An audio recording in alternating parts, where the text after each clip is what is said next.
One entry costs £2 plus one standard network rate message, or text bonus to 63232. 5 entries cost £5 plus one standard network rate message. Go to gbnews.com/win. Entries start from just £2. You can call 0903 681 3232. Calls cost £2 plus your network access charge, or post your name and number to GB10 PO Box 8690 Derby DE1 9TT. UK only. Entrance must be 18 or over. Lines close at 6 p.m. on the 31st of January. Please check the closing time if listening or watching on demand. Good luck.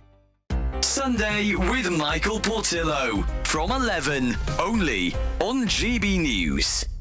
The birth rate in Britain has sunk to 1.49, well below replacement rate. Yet policies pursued by both major parties are still to spend huge sums to encourage parents back to their work when their children are still at preschool age. Should we not be helping parents to spend longer at home, asks his new book, whilst recognising that in an age of sex equality, the question is fraught. David Goodhart joins me now. We undervalue the domestic realm, and that has led to lots of the most negative trends in British society. About half of children in the UK are not living with both of their biological parents by the age of 14.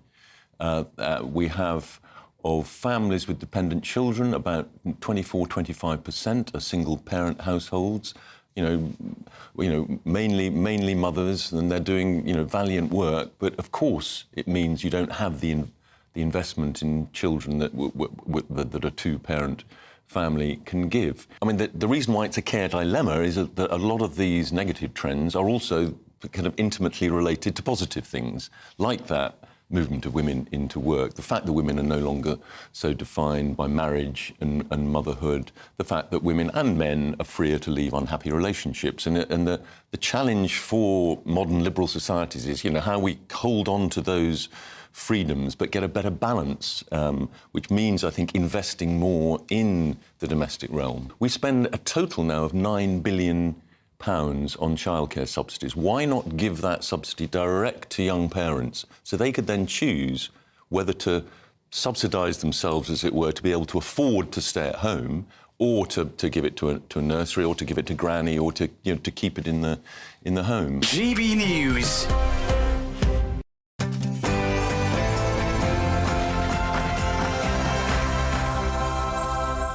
It's 9 p.m. I'm Ben Leo, in for Patrick Christys, just for tonight.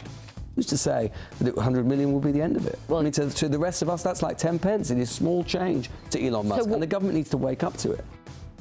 The establishment panic over Elon Musk's support for reform. So why weren't they so vocal about the likes of George Soros pumping money into the Remain campaign and offshore hedge funds supporting Labour? Also tonight, concerns about Sharia law in the UK were dubbed anti-Muslim conspiracy theories earlier this year.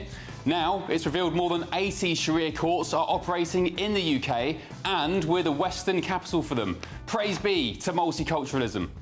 Also, we can't deport one of Britain's biggest drug dealers because it would breach his right to a family life in the UK. That's despite him having an affair with a woman in his native Turkey. So is leaving the ECHR a matter of when and not if? Also, the last 9 months have been incredibly tough for us as a family. Life as you know it can change in an instant, and we've had to find a way to navigate the stormy waters and road unknown. in a poignant nod to their tricky year, the Prince and Princess of Wales released their annual Christmas card, but they did swerve a big royal lunch at the Palace earlier today. On the panel tonight is political consultant Suzanne Evans, Conservative peer Lord Bailey, and the former Labour Party advisor Matthew Larzer. And just why won't the BBC play this contender for Christmas number one? It'll be freezing this Christmas without fuel at home. It'll be freezing this Christmas while Keir Starmer's warm.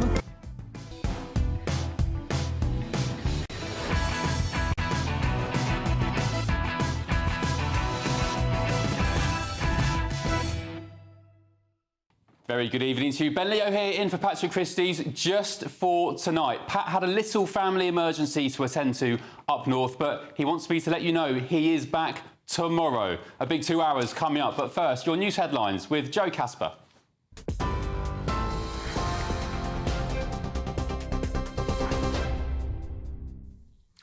Good evening, it's 2 minutes past 9. I'm Joe Casper in the GB newsroom. Well, this evening, The Times is reporting that Peter Mandelson has been appointed the ambassador to the US by the Prime Minister. It comes as Sir Keir Starmer prepares for Donald Trump's presidency. The newspaper reports that the Prime Minister...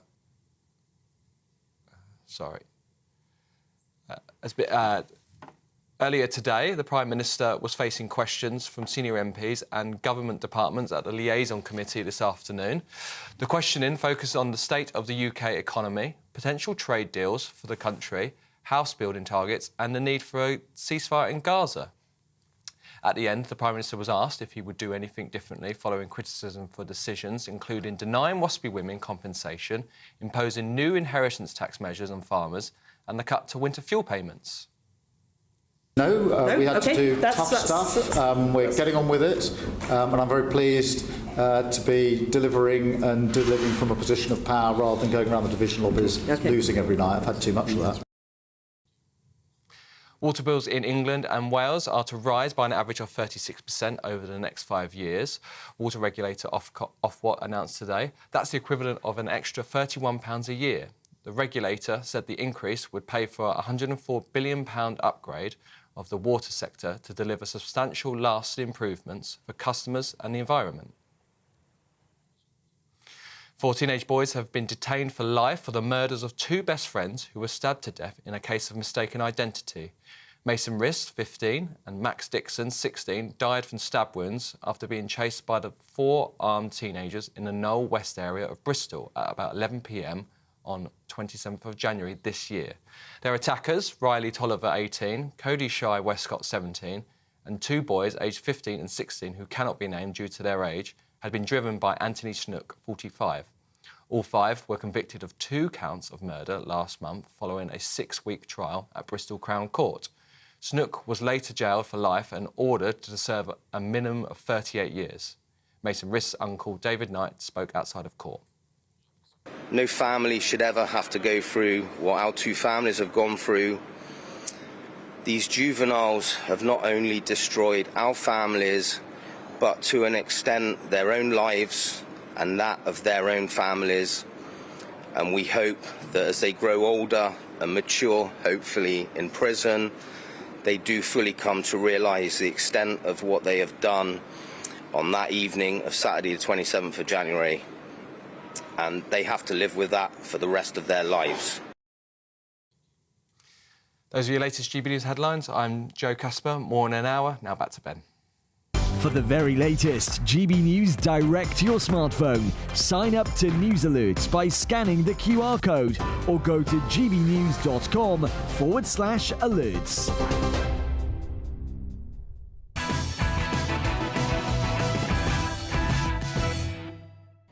Good evening, hope you're well. The stench of hypocrisy is wafting through Britain tonight. In fact, let's be honest, it absolutely stinks, because just days after Nigel Farage and Nick Candy met Elon Musk at Mar-a-Lago, with reports suggesting the world's richest man could lump reform an £80 million donation, the establishment left are now frantically scurrying to change the law to ban political donations from overseas. Here they are, pictured at Donald Trump's Florida home. Never has a humble photograph sent so many people into a panic. Not least today with the Electoral Commission, whose chief executive, Vijay Rangarajan, today called for the government to change the law to stop the likes of Musk donating cash to UK political parties. In an interview with The Guardian, obviously, he said it's crucial that UK voters have trust in the financing of our political system. Oh, OK, I get it, I understand now. It's only a problem when right-leaning parties get support from rich South Africans. Because I didn't hear the Electoral Commission complaining when South African businessman Gary Lubner, pictured here, gave the Labour Party £4.5 million ahead of the recent election to fund Labour's war chest. And what about the £4 million donation from a firm based in the tax haven Cayman Islands, Quadrature Capital, which Labour only declared after the election? Where was the Electoral Commission then? Why wasn't it rolling up its sleeves calling for overseas donations to be rid from British politics? I also didn't hear from the likes of Tony Blair's sidekick Alistair Campbell complaining either. He tweeted, "Funny how the people who used to scream and bawl about George Soros don't mind oligarchy when it helps them."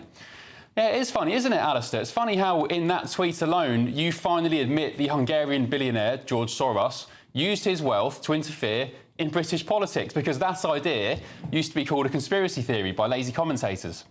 But now Elon Musk is thinking about doing the same thing as Soros. Suddenly, now it's a problem to the likes of Campbell and the Electoral Commission. Oh, how the tables have turned. Soros, of course, is the man who broke the Bank of England, netting $1 billion by shorting the pound on Black Wednesday in 1992. This is a man who made his wealth off the back of Britain's misery. I actually have no problem with that. I'm a capitalist. But I do have an issue with what Soros went on to do with his fortune. In the UK, he funded anti-Brexit campaigns, including calls for a second referendum. He explained in 2019, "My contributions were not used for partisan or electoral purposes. They were used to educate the British public." Educate the British public, yes, of course, because you were too thick to know what you were voting for, of course.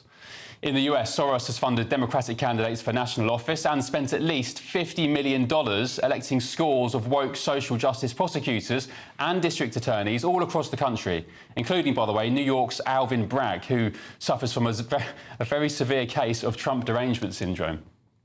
George Soros is also accused of wanting to see the fall of the West. He made his money trashing the UK.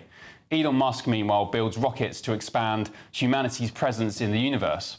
He creates brain implants to help people with degenerative diseases enjoy life again. And he makes the world's leading electric vehicles. And, probably most importantly, he thinks free speech is worth saving and that banging people up for words online is wrong. So, yes, I agree, maybe foreign money in British politics is a bad thing. But it's been happening for years. And you're only crying now because the shady game you've been playing for decades is coming back to bite you tenfold.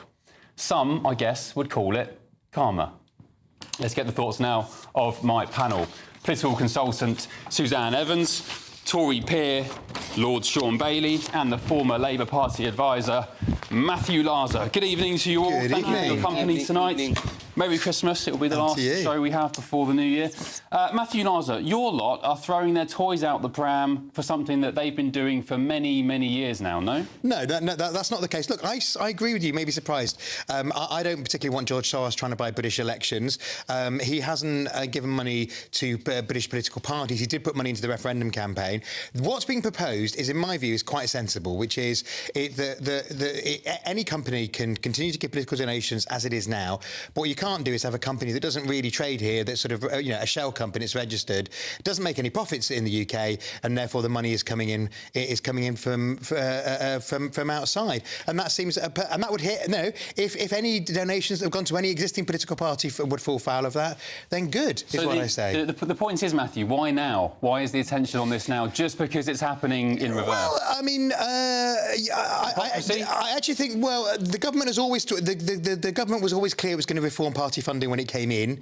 So, I mean, look, I don't know how much Tesla makes here or how much X makes in the UK. Maybe that it wouldn't impact the donation directly, or it wouldn't impact all of it. I personally believe, remember, we've got spending caps, which I don't think Elon Musk realises that we've got spending caps. So there's spending caps in the general election, which the Tories put up ridiculously high. I think they should come back down again, not because of Musk. I said that for ages. And secondly, I think that we should have state funding of all political parties, because we could to end this ridiculous thing for every party. Very clear. You guys taking money from oligarchs? A question. You people at home who've just come in from work, do you want your money to be funding the Labour Party? 5p, Sean. Of course you don't. No. The Labour... Hang on, we fund all parties. Most people wouldn't want to spend 1 pence on funding political parties. So let's be clear about that. That's actually not true. Secondly, the most disingenuous thing about this is the timing.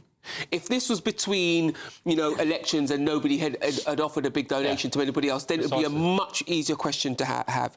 And what this is the reward Labour have reaped for so many Labour Party activists going over and campaigning against Trump so happily. That's the only reason Musk knows the Labour Party exists, because they were in the... I think he probably knows who the British Prime Minister is. He's not thick. They were in America campaigning against his party. Yeah, so, of Pennsylvania. Course, in key and that made a big difference. So of course he feels like he needs to respond. But the real thing this shows is that Labour are worried about reform. Oh, absolutely. That's the real thing. What this says is the Labour Party used to think the reform was only the Tories' problem.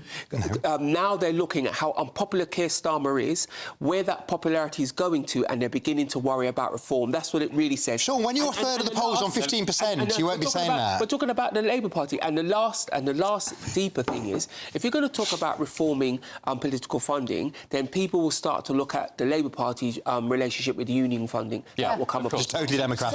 Ben, you're spot on. Timing is absolutely everything here. Although I have to say, the very thought of Elon Musk investing in Britain is brilliant, because nobody else is going to invest in Britain now since Rachel Reeves' terrible budget, business-hating budget. But let's put that to one side. You know, this is a cesspit. The whole area of political funding is a complete cesspit. Yeah. In the very early weeks of Labour taking office, we had the freebie scandal, we had the Lord Arley scandal. Then in the Tory government, we had, remember all that PPE? Massive contracts that went to their mates, absolutely tens of billions of pounds. That's not party funding, though. Well, some of them were donors. Unions are absolutely right with Labour. So we had all unions totally democratic. ASLEF and the RMT, you know, paying the Labour Party, making donations. Millions of working people. And then the train drivers get a massive, great pay rise. There's a conflict of I'm not anti-working kind of people. issue we've got there. We've got the cash for peerages. You've also got lobbyists as well. What happens here in the US at lobbyists? The whole thing is an absolute cesspit. And actually, I'm sorry, Sean, but I'm going to agree with Matthew. I think it is time that all political parties got a set amount of money, and not from the British public. Not from the British public. Well, I just don't think that's right. All our taxes go to stuff that we don't approve of. Sean. And giving it needs to be very modest.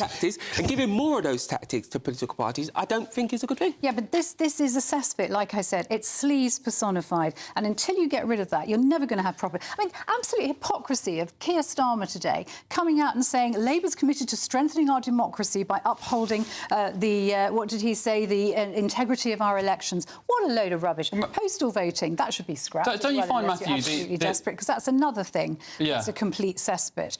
You know, we've had a judge in Birmingham call it worse than a banana republic. The way in which both political parties, to be fair, both the main political parties, abuse donations and abuse the system, it's quite shocking. Matthew, can you agree that as it looks at the moment, Labour and the Prime Minister are being massive hypocrites? They're talking about ridding the politics of donations. Gary Lubner, this South African businessman... He lives here, Ben.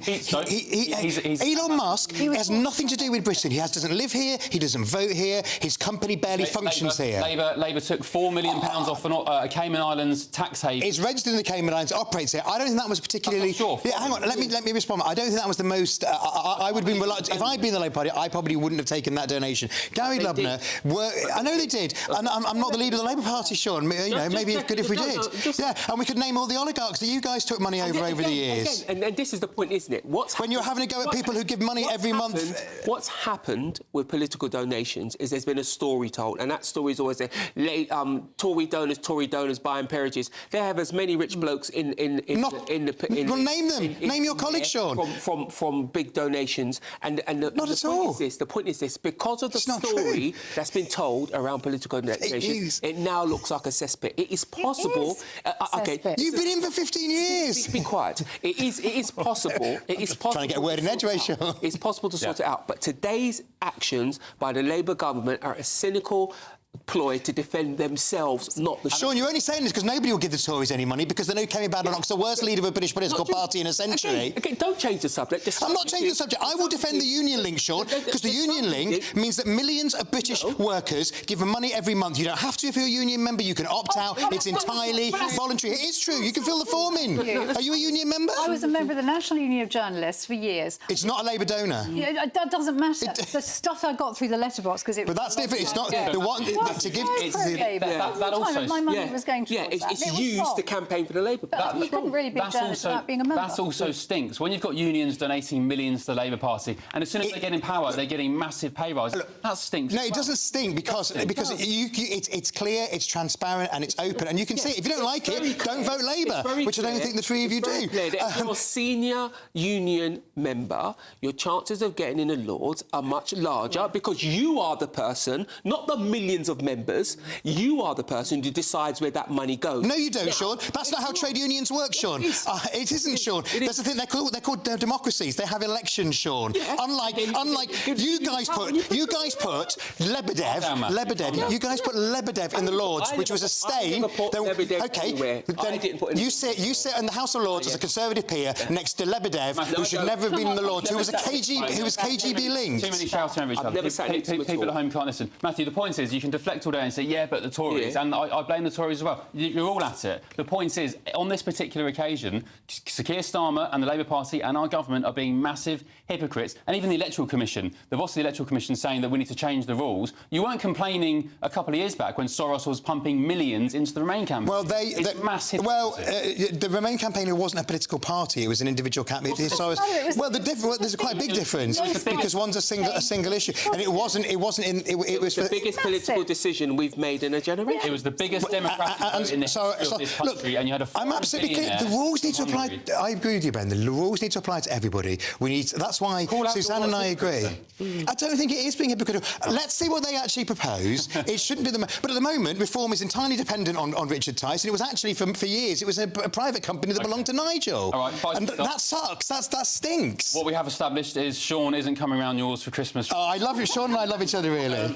Right, lovely. Great start. Thank you very much. Time now for our biggest and greatest Great British giveaway yet, and your chance to win £50,000 in tax-free cash. Do not donate it to a political party. It's the biggest cash prize we've ever given away, and it could be yours. Here's all the details you need to win.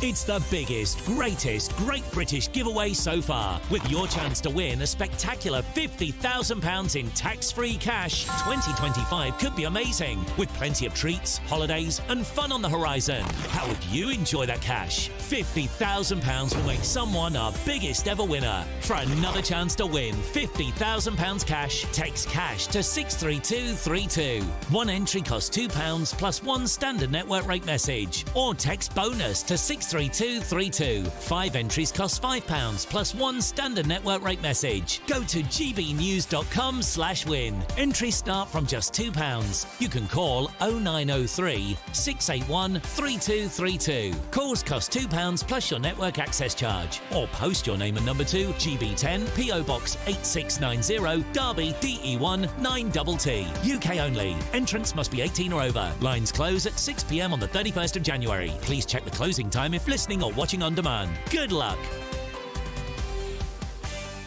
Stupid. All right, good luck.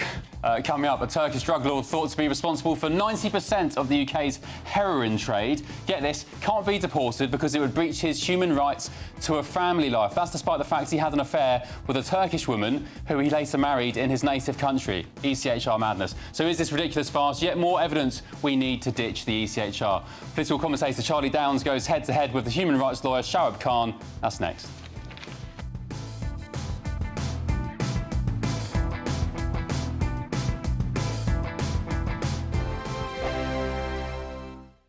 This is GB News, Britain's news channel. Joined by international life coach Cheryl Findlay, who has joined forces with a Liverpool business owner, Kate Hill, of sustainable sportswear brand Lola Star, to empower women and inspire women across the nation. And to celebrate this partnership with the new Lola Star collection, the two will be hosting an exclusive event next Saturday. The sportswear brand was launched after, well, your story. You lost how much weight? So 16 stone, which is over £220, which wow. I know is quite significant. But during that kind of decade-long journey, I learned a lot about myself, and I learned a lot about what it takes to be successful, to be happy, to be well, and to just live an incredible life every day. Are you giving them goals to work towards or helping them structure their life? Yeah, so I don't give out goals, absolutely not. It's all about whatever an individual wants. So what we do to begin with is we understand, like, where are you now? Where are you thriving? Where do you feel really happy and excited in your life? And what's lacking? Like, where would you like to feel better? Where would you like to improve? And then we take it from there. I'd love to take that on board. I'd love to be my true self and fulfil my potential. So have you got any practical tips on how to do that? Yeah, so we start with clarity, right? Like, you need to know, it's such a busy, fast-paced world we live in. There's so much sensory overload. You know, it'd be so easy to be distracted. So we need to kind of quiet all that noise down and start with, Where do I want to focus? Pick 2 or 3 things. Where do I want to focus? And then we define the goal. What would I like that area of my life to look, not just look like, but feel like? And then we take it from there. So that's where you would start. I actually had a cancer diagnosis in 2019. Aye. And I just decided if I was going to be lucky enough to be on the other side of it, I wasn't going to play small anymore. GB News, the people's... Good Afternoon Britain isn't just about us. The wonderful thing about this programme is it's about everyone watching. It's an interactive programme. Well, there absolutely is something to see here, and we're going to be talking about it more. Whether it's breaking royal news, Will, please bring us up to date. or indeed a particularly punchy speech in the House of Commons, Very, very curious. we bring it to you live, and then we bring you live reaction as well. That's Good Afternoon Britain, weekdays from midday. Only on GB News, the People's Channel, Britain's news channel.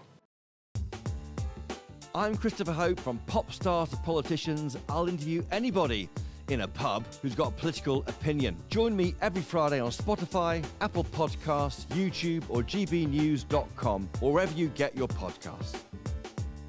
This is GB News, the People's Channel.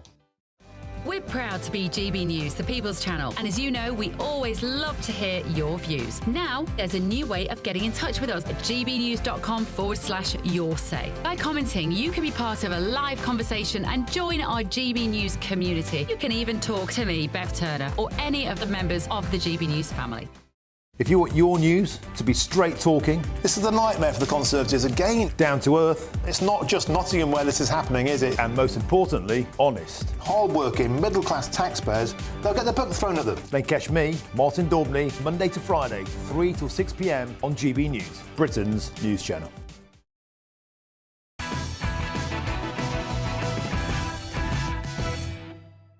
Patrick Christys tonight with me, Ben Leo, only on GB News. Now, does the UK need to leave the ECHR to regain control of our borders? It's time now for the head-to-head. And there are fresh calls for the UK to leave the ECHR tonight after a judge ruled that a Turkish crime boss can remain in the UK on human rights grounds.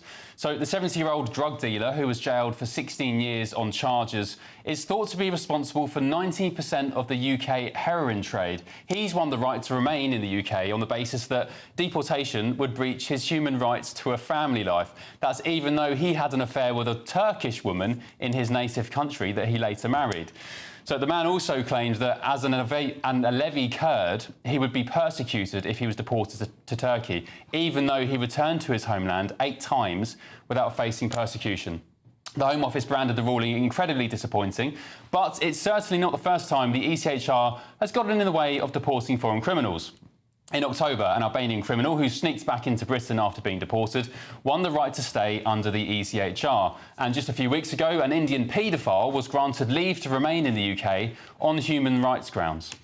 So tonight I'm asking, do we need to leave the ECHR to regain control of our borders? Let me know your thoughts by heading to gbnews.com/your say or tweet me at GBNews. Going head-to-head on that now are the political commentator Charlie Downs and the human rights lawyer Shoaib Khan. Good evening to you both. Thank you for joining me. Charlie, why is this man still in the UK? Any ideas?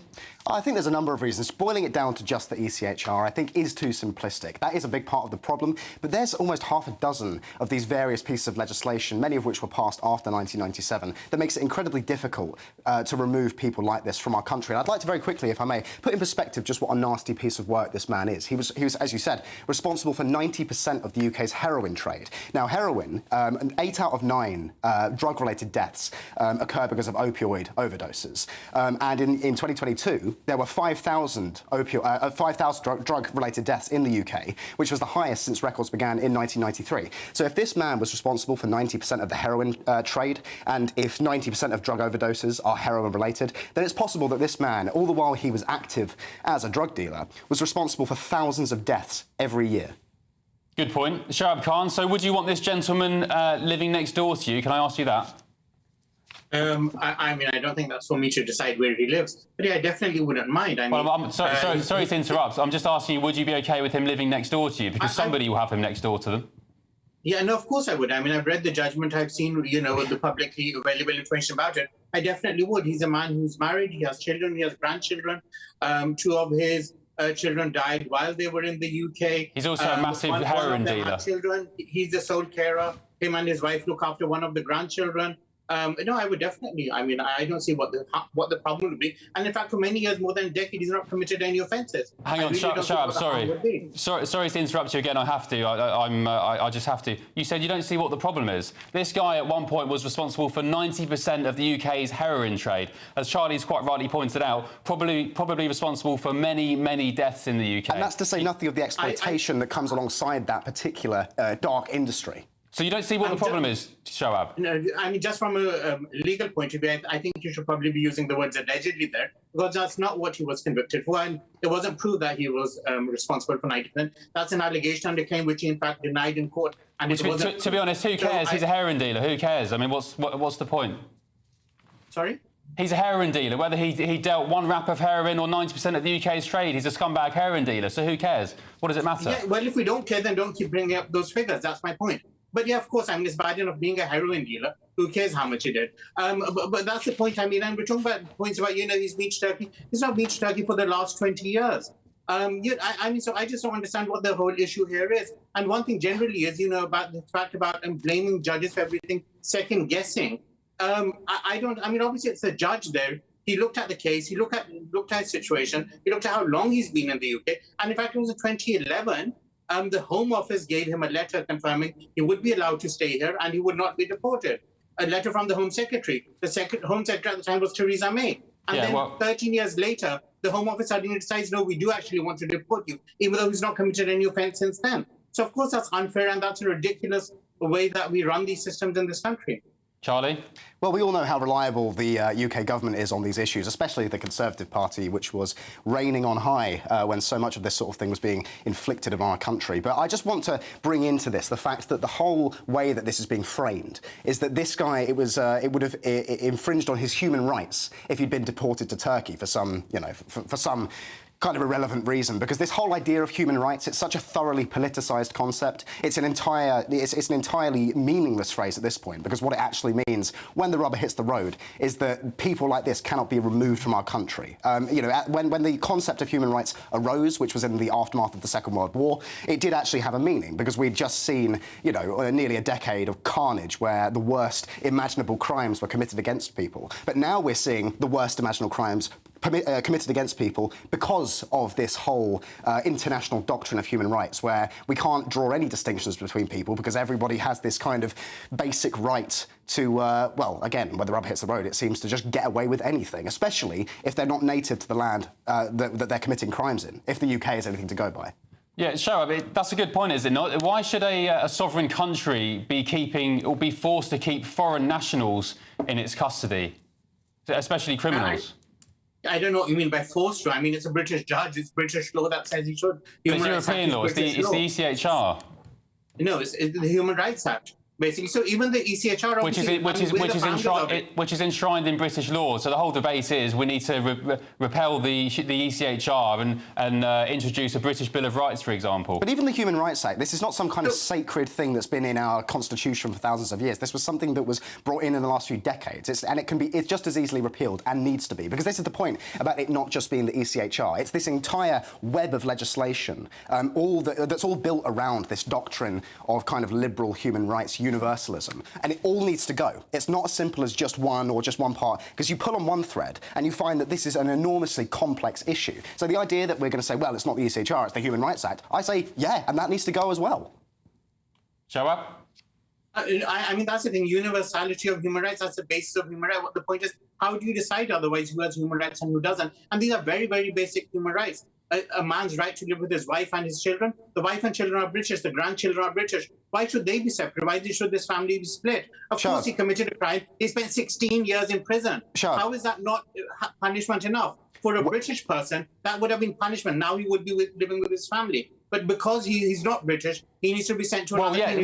Shoaib, why should we deal with foreign nationals? We have our own problems. We have our own heroin dealers that we'll be paying for and taking custody of. Why are we the doormat for the world's needy and the world's troubled? Why Britain?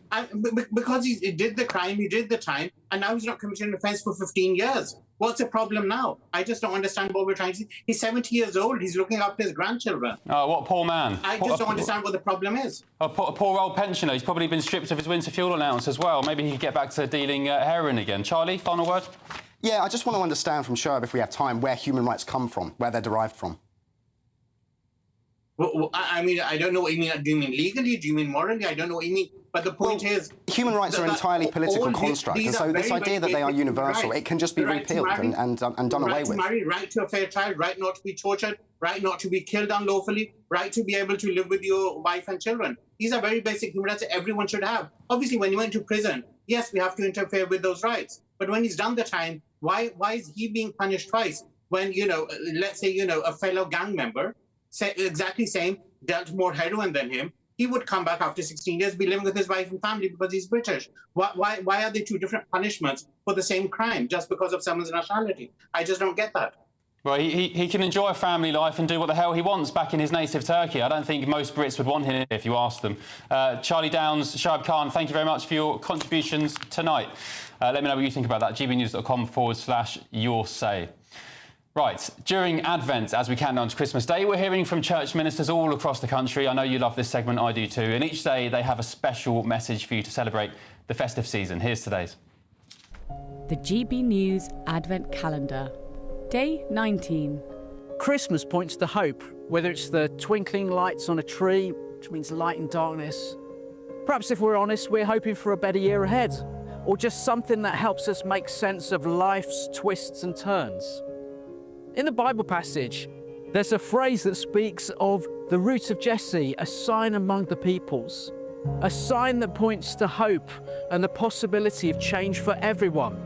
It's the Bible's way of saying that something bigger than ourselves is at work in the world. Jesus, born at Christmas, was that sign, a symbol of peace, hope, which means the possibility of a fresh start. Sometimes we look for signs in the big moments, the loud events, or the extraordinary. But Christmas reminds us that the most powerful signs can be found in the quiet, humble beginnings, like a baby born in a manger. As we celebrate this season, maybe the real sign we're all waiting for is a reminder that hope can appear when we least expect it, in the places we might not look. So let's keep our eyes open for the signs of hope, peace and joy in Jesus Christ this Christmas. Wish you a very happy Christmas. Beautiful, and a very happy Christmas to you too and your family. And you can see all of our special Advent messages as Christmas approaches by visiting gbnews.com/Advent. Right, coming up in a landmark ruling that will have massive repercussions, a judge has ruled that more judicial and NHS scrutiny must be sought before a 16-year-old child can have private gender treatment. The mother of the child in question has hailed the decision as the best possible decision for her daughter's safety and future. I'll be joined live by human rights lawyer Paul Coraith, who represented the mother in court. Don't go anywhere. Hello there, good evening. Welcome to your GB News weather update from the Met Office. As we head into tomorrow, we are expecting some outbreaks of rain. This could be heavy at times, largely dry elsewhere, though we can't rule out some showers, and it is going to be fairly windy, particularly as we head into the weekend. It's been fairly chilly today with a brisk northwesterly flow, really adding on to that wind chill, and later on tonight we will see some cloud and outbreaks of rain start to feed their way into the northwest. But for many of us, it is going to be a largely dry night as showers ease away, a mix of cloud and clear spells, so we could see some pockets of frost as we head into the early hours of the morning. But a different story across the far northwest, cloudier here with some outbreaks of rain which could be heavy by the time we reach the morning, and on the whole a fairly chilly night for most. So to start on Friday then, these outbreaks of rain are slowly going to skirt their way towards the southeast of the country. Heavy at times, possibly falling as snow to hills across Scotland. Similar across Northern Ireland, likely to be quite a wet start here. But elsewhere it should be largely dry, perhaps a few showers around parts of Wales and across the southwest too. Cloudier here with the driest of the weather across the far south and southeast. Through the course of the day, though, we'll eventually see those outbreaks of rain slowly sink their way towards the southeast of the country. To the north of this, turning quite blustery with plenty of showers around coastal areas. These could be heavy at times. We may even see some hail and possibly some snow across hilly areas too. Temperatures a degree or two up compared to Thursday, but it is still going to be feeling fairly chilly, particularly in those brisk northwesterly winds across Scotland. Heading into Saturday, another unsettled day, very strong winds at times, particularly across the northwest of the country, outbreaks of rain and very blustery showers at times across Scotland. Once again, these could be turning to snow across high ground, perhaps merging into longer spells of heavy outbreaks of rain too. Fairly unsettled on Sunday too, so do keep an eye on our website for any warnings. Bye for now. Good Afternoon Britain isn't just about us. The wonderful thing about this programme is it's about everyone watching. It's an interactive programme. Well, there absolutely is something to see here, and we're going to be talking about it more. Whether it's breaking royal news, Will, please bring us up to date. or indeed a particularly punchy speech in the House of Commons, Very, very curious. we bring it to you live, and then we bring you live reaction as well. That's Good Afternoon Britain, weekdays from midday. Only on GB News, the People's Channel, Britain's news channel. This is Britain's Newsroom, where your voice matters. It's just astonishing. With expert analysis and honest opinion, we don't just keep you informed. We bring you unique perspectives you won't see anywhere else. Can't argue with any of that. When the news happens, it happens here. On Britain's Newsroom, weekdays from 9:30 a.m. Only on GB News. In the GB Newsroom, we bring you the news as it happens. With our team of dedicated journalists across the UK, we're ready to keep you up to date with what's happening every half an hour, every single day. Bulletins here on GB News, the People's Channel, Britain's news channel. If you want your news to be straight talking, this is a nightmare for the Conservatives again. Down to earth. It's not just Nottingham where this is happening, is it? And most importantly, honest. Hard-working, middle-class taxpayers, they'll get the book thrown at them. Then catch me, Martin Daubney, Monday to Friday, 3 till 6 p.m. on GB News, Britain's news channel.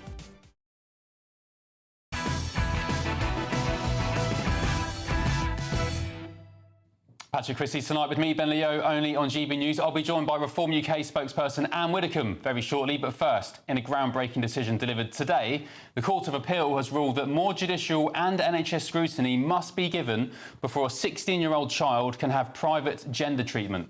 The case was brought by a mother who's battling to prevent her teenage daughter from being given potentially irreversible hormone therapy at a private clinic in Britain. Despite the young person's intelligence, age and lack of any diagnosed mental health problems, the court found that the matter was too serious and too complex to be left to a clinician's discretion alone, deciding instead that further scrutiny is needed.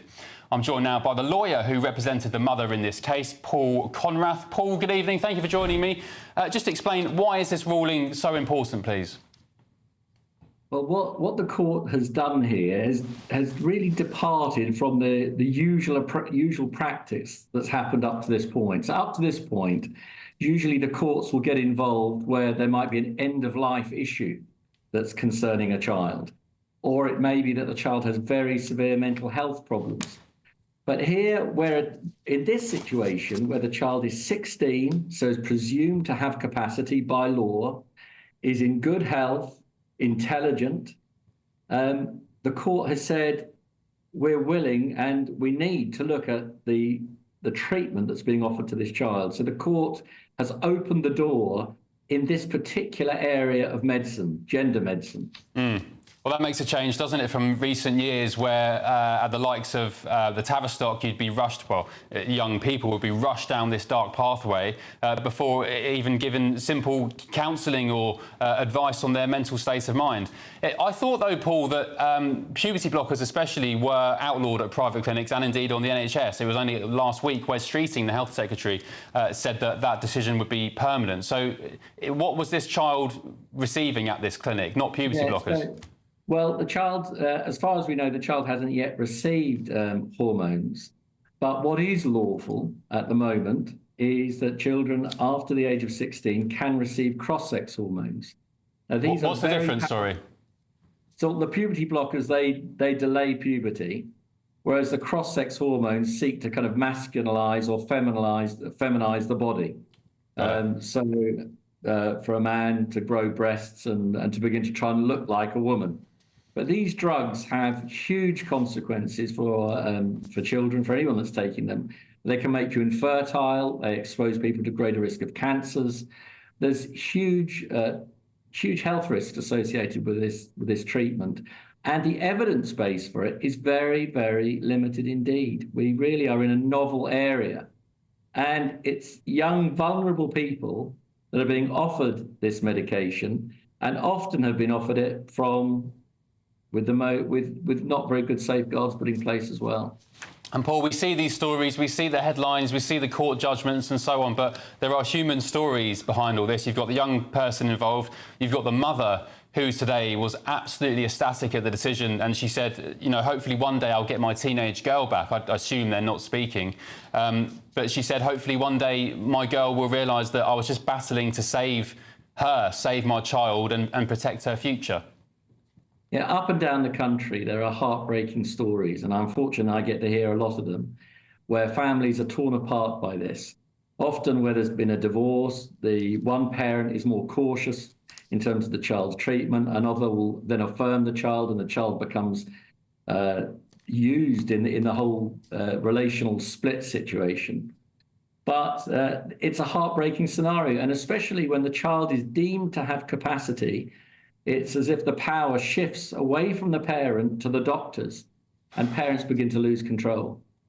That sounds like a formidable scenario to face as a parent. Have you got any advice for parents who have children going through this, or children who look like they may be inclined to start going down this path?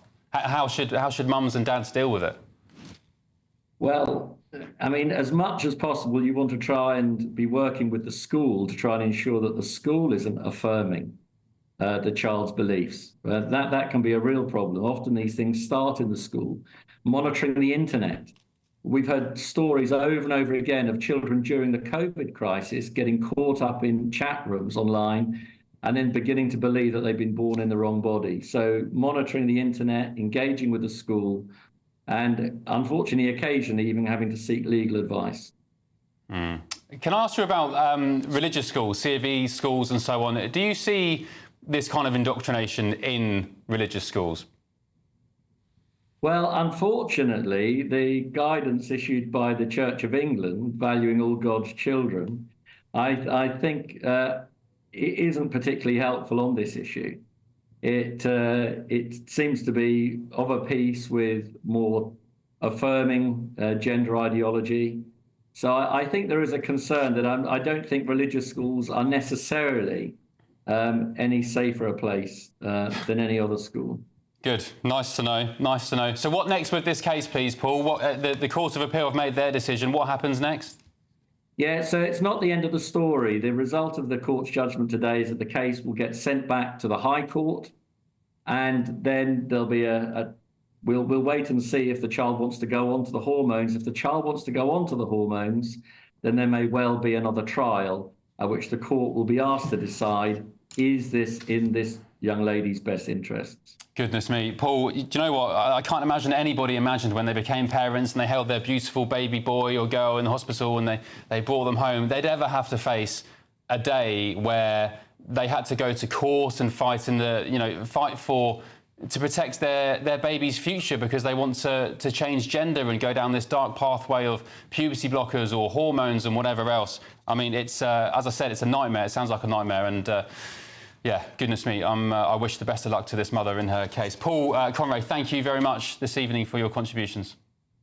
In a statement to GB News, Dr. Aidan Kelly, a clinical psychologist and director of the Gender Plus clinic involved, said, while we cannot comment on this specific case, we did want to offer a point of clarification which appears to have been missed. All young people that are assessed and deemed appropriate for consideration of gender-affirming hormones must then be presented at a national multidisciplinary team for review by non-treating clinicians. The MDT, which includes an independent child and adolescent psychiatrist, must review all referrals prior to being accepted onto the hormone pathway. There we go. Right, coming up, breaking news tonight. The UK has a new ambassador to the US, and get this, he's a massive Remainer. Can you guess who it is? Reform UK's Anne Widdecombe joins me live next.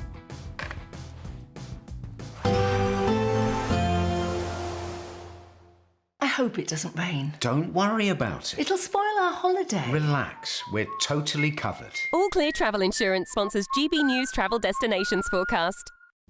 There will actually be some hazardous weather across parts of southern Europe through the next few days, with a strong Mistral wind developing over southern France and into Corsica, leading gusts here of around 70 miles per hour and some hefty showers with that as well. Further east, and we have some heavy thunderstorms pushing across parts of Greece and into Turkey, and here we could see rainfall totals building up to around 200 millimetres. Elsewhere, there will be some fine weather around, with temperatures near or a little bit below average. All Clear Travel Insurance sponsors GB News Travel Destinations Forecast. Good Afternoon Britain isn't just about us. The wonderful thing about this programme is it's about everyone watching. It's an interactive programme. Well, there absolutely is something to see here, and we're going to be talking about it more. Whether it's breaking royal news, Will, please bring us up to date. or indeed a particularly punchy speech in the House of Commons, Very, very curious. we bring it to you live, and then we bring you live reaction as well. That's Good Afternoon Britain, weekdays from midday. Only on GB News, the People's Channel, Britain's news channel. Sunday with Michael Portillo from 11, only on GB News. Penelope's, which is situated in the sophisticated Hotel Armano in Covent Garden, delivers punchy dishes from the executive chef Fez Ozalgan. London-born, she's of Turkish Cypriot heritage, and at the tender age of 16, she enrolled at Catering College. So, it's lovely to see you, Fez. Welcome to the programme. Thank you. So you're now in a very prestigious position. I'm always impressed that in the world of chefing, it's possible to get to very senior positions quite young if you're good enough. Talent is rewarded, is it not? Definitely, yeah. It does take a lot of hard work, for sure. But, yes. When did you know that you wanted to be a chef? Honestly, because my parents have a cafe in Barking. And I used to go there when I was younger in school holidays and weekends to help them. And actually, I'll be honest, I just used to really admire everyone calling my dad chef, and that's what I wanted. And what about your food inspirations? Because I believe the food that you produce now is what? Mediterranean influence and also to some extent Middle East influence? Yeah, and Spanish as well at Penelope's, yeah. So our concept at Penelope's, our CEO, Ariel, he is Israeli, but he grew up in Marbella. So, yeah. These are the great influences. Yeah. What have you brought here today? OK, so we have our sea bream tartare, which is a really good inspiration of both Spanish and Israeli. It's marinated with harissa, and it's served with a really nice gazpacho sauce, caviar on top. I wonder whether the camera can see that. It is the most gorgeous coloured sauce on top of my sea bream tartare. That's marvellous. GB News, the People's Channel. Hi there, I'm Michelle Dewberry, and I'm going to take a second to tell you all about my show, Dubes & Co. We start off with the issues of the day. We then bring in both sides of the argument. We get rid of the disrespect, and then you throw me into the mix. And trust me, I'll tell it exactly how it is. And then, of course, the magic ingredient, you at home. We mix it all together, and what have we got? In my opinion, the best debate show in town. Monday to Friday, 6 till 7 on GB News, Britain's news channel.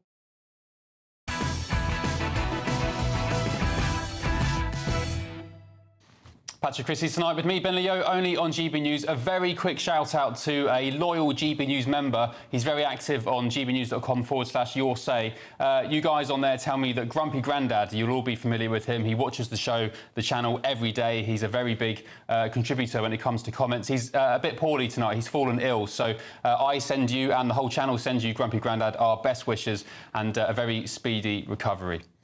Now, Reform UK leader Nigel Farage has been issued a stark warning tonight, writing in the Daily Mail that from the columnist, Stephen Glover, is saying that Farage and his attempts to cosy up to Donald Trump in the US could backfire and alienate voters in Britain, just like Tony Blair did with George W. Bush. The Reform UK leader has made no secret of his friendship with the president-elect, and rumours are currently swirling, of course, that he could be on the cusp of accepting a multi-million-pound donation from his close ally, Elon Musk. Just this week, the rumour mill went into overdrive after Nigel met with Musk at Mar-a-Lago in Florida, alongside Reform UK's new treasurer, Nick Candy. I'm joined now by Reform UK's spokeswoman, Anne Widdecombe. Good evening, Anne. What do you make of this column from Stephen Glover then? He's warning that Nigel risks alienating voters like Blair did with George W. Bush, calling it Britain as the lapdog of the US. Well, I think that he might look at the facts. The facts are that it is over the last few months that a great deal of emphasis has been put on Nigel Farage's friendship with Donald Trump, and it is over those last few months that our membership has soared to over 100,000.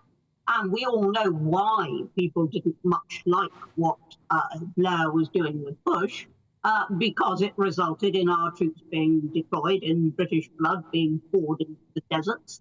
And people were very, very anti, particularly with the Iraq War. I mean, Afghanistan was different. It was a NATO war. But the Iraq War was effectively a Bush-Blair initiative. So the situation is rather different. And I think it's quite important that the leader of the Western world does have close allies in Britain, and certainly that describes Farage. It doesn't describe Lamy, our foreign secretary, who has made a rather large number of disobliging comments about Donald Trump. Give the diplomats a headache, that will. Yes, indeed. And I understand why Elon Musk is considering doing this and showing vocal support for your party. I get it ideologically, but what, if anything, would the party and Nigel owe him or the US in return? Well, I think it's got to be clear that we would owe absolutely nothing, if by that you mean influence on policy or whatever it was. But the reason that Elon Musk wants to give to us is that he likes what we're already doing. He likes the policies we've already pronounced.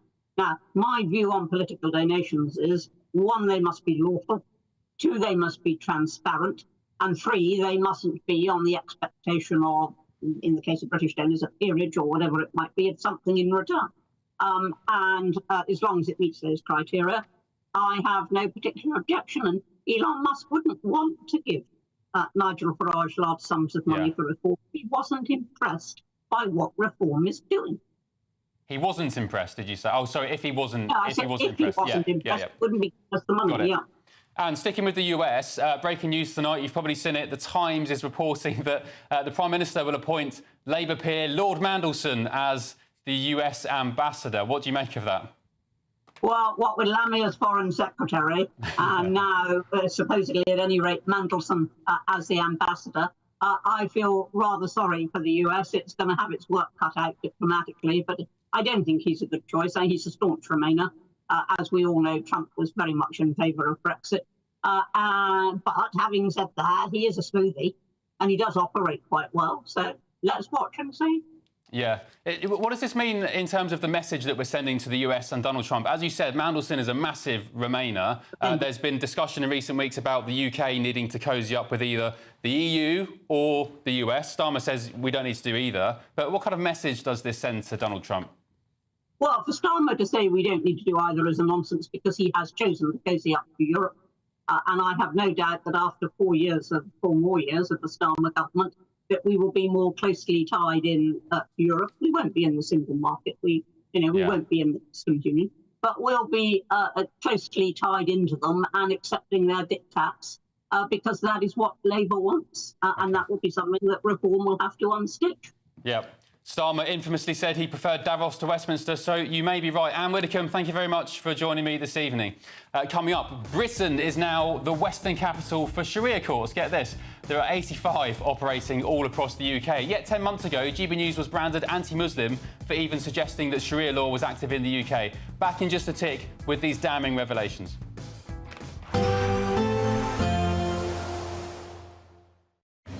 Even though we'll see a cloudy start, it'll be a bright outlook for the rest of the day. Boxed Solar, sponsors of weather on GB News. Hello there, good evening. Welcome to your GB News weather update from the Met Office. As we head into tomorrow, we are expecting some outbreaks of rain. This could be heavy at times, largely dry elsewhere, though we can't rule out some showers, and it is going to be fairly windy, particularly as we head into the weekend. It's been fairly chilly today with a brisk northwesterly flow, really adding on to that wind chill, and later on tonight we will see some cloud and outbreaks of rain start to feed their way into the northwest. But for many of us, it is going to be a largely dry night as showers ease away, a mix of cloud and clear spells, so we could see some pockets of frost as we head into the early hours of the morning. But a different story across the far northwest, cloudier here with some outbreaks of rain which could be heavy by the time we reach the morning, and on the whole a fairly chilly night for most. So to start on Friday then, these outbreaks of rain are slowly going to skirt their way towards the southeast of the country. Heavy at times, possibly falling as snow to hills across Scotland. Similar across Northern Ireland, likely to be quite a wet start here. But elsewhere it should be largely dry, perhaps a few showers around parts of Wales and across the southwest too. Cloudier here with the driest of the weather across the far south and southeast. Through the course of the day, though, we'll eventually see those outbreaks of rain slowly sink their way towards the southeast of the country. To the north of this, turning quite blustery with plenty of showers around coastal areas. These could be heavy at times. We may even see some hail and possibly some snow across hilly areas too. Temperatures a degree or two up compared to Thursday, but it is still going to be feeling fairly chilly, particularly in those brisk northwesterly winds across Scotland. Heading into Saturday, another unsettled day, very strong winds at times, particularly across the northwest of the country, outbreaks of rain and very blustery showers at times across Scotland. Once again, these could be turning to snow across high ground, perhaps merging into longer spells of heavy outbreaks of rain too. Fairly unsettled on Sunday too, so do keep an eye on our website for any warnings. Bye for now. There will be a light breeze in the morning, leading to a warm front. Boxed heat pumps, sponsors of weather on GB News. You could be joining the Great British Giveaway list of winners with your chance to grab a fantastic £50,000 in tax-free cash. My name is Cliff. And my name is Julie. And we won 25,000. I'd say don't hesitate, do it. If you're not in it, you've got no chance of winning it. For another chance to win, text cash to 63232. One entry costs £2 plus one standard network rate message, or text bonus to 63232. 5 entries cost £5 plus one standard network rate message. Go to gbnews.com/win. Entries start from just £2. You can call 0903 681 3232. Calls cost £2 plus your network access charge, or post your name and number to GB10 PO Box 8690 Derby DE1 9TT. UK only. Entrance must be 18 or over. Lines close at 6 p.m. on the 31st of January. Please check the closing time if listening or watching on demand. Good luck. Good Afternoon Britain isn't just about us. The wonderful thing about this programme is it's about everyone watching. It's an interactive programme. Well, there absolutely is something to see here, and we're going to be talking about it more. Whether it's breaking royal news, Will, please bring us up to date, or indeed a particularly punchy speech in the House of Commons. Very, very curious. We bring it to you live, and then we bring you live reaction as well. That's Good Afternoon Britain, weekdays from midday. Only on GB News, the People's Channel, Britain's news channel. Join me, Camilla Tominey, for a frank and honest discussion with those in power that cuts through the spin and gets to the heart of the issues shaping our nation. You haven't confirmed that you want to stand as leader, but you haven't ruled it out either. This report basically says that he's not fit to stand trial. Is he indecisive? Incompetent? I deliver the dose of reality Westminster needs. That's the Camilla Tominey Show at 9:30 every Sunday on GB News, the People's Channel, Britain's news channel.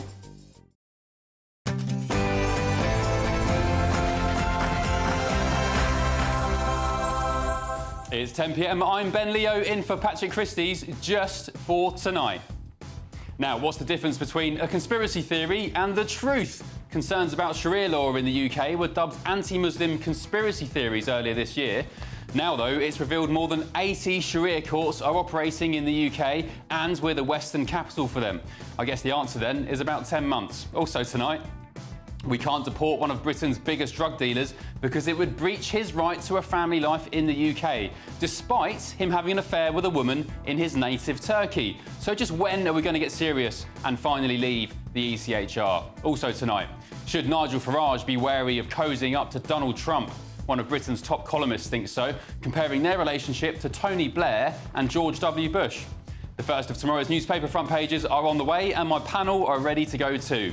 I'm joined by political consultant Suzanne Evans, Conservative peer Lord Bailey, and the former Labour Party advisor Matthew Larzer. And just why won't the BBC play this contender for Christmas #1? It'll be freezing this Christmas without fuel at home. It'll be freezing this Christmas while Keir Starmer's warm.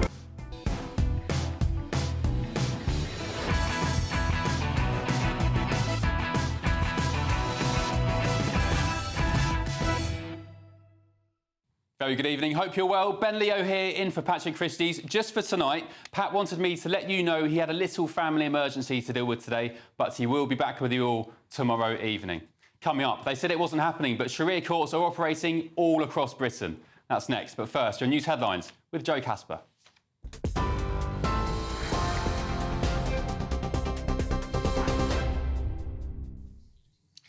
Good evening. This is your 10 o'clock news. I'm Joe Casper in the GB newsroom. Well, in the last few moments, GB News can confirm, has learned that Peter Mandelson has been appointed the ambassador to the US by the Prime Minister after the Times reported it this evening. It comes as Sir Keir Starmer prepares for Donald Trump's presidency. The newspaper reported that the Prime Minister believes the Labour veteran has the trade expertise and networking ability to bring the UK and America closer together. Dame Karen Pierce, the current ambassador, will remain in the post until Mr Trump is inaugurated on January the 20th, according to the Times. Well, earlier today, Sir Keir Starmer insisted he would not have done anything differently if he were to start his tenure as Prime Minister again. He has been facing questions from senior MPs and government departments at the liaison committee this afternoon. The questioning focused on the state of the UK economy, potential trade deals for the country, house building targets and the need for a ceasefire in Gaza. At the end, the Prime Minister was asked if he would do anything differently following criticism for decisions including denying WASPy women compensation, imposing new inheritance tax measures on farmers and the cut to winter fuel payments. We had to do tough stuff. We're getting on with it, and I'm very pleased to be delivering from a position of power rather than going around the division lobbies losing every night. I've had too much of that.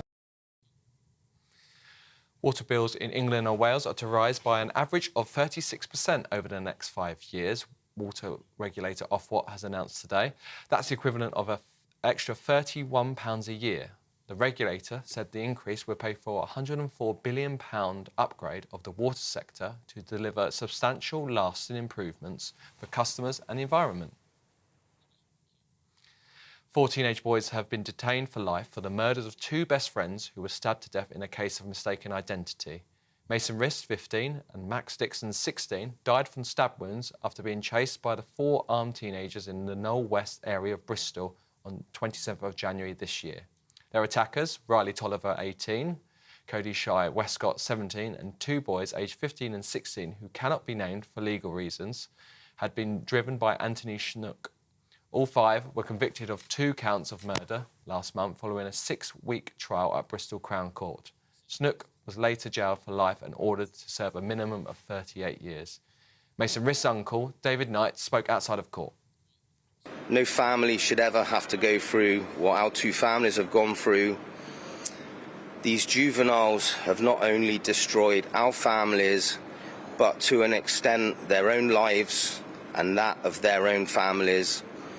And we hope that as they grow older and mature, hopefully in prison, they do fully come to realise the extent of what they have done on that evening of Saturday the 27th of January. And they have to live with that for the rest of their lives. There's been some football action today. In the EFL Cup, Manchester United lost 4-3 away to Tottenham Hotspur, whilst Chelsea won 5-1 against Irish side Shamrock Rovers in the UEFA Conference League. Those are your latest GB News headlines for now. I'm back in an hour. Now back to Ben Leo. For the very latest GB News direct to your smartphone, sign up to News Alerts by scanning the QR code or go to gbnews.com/alerts.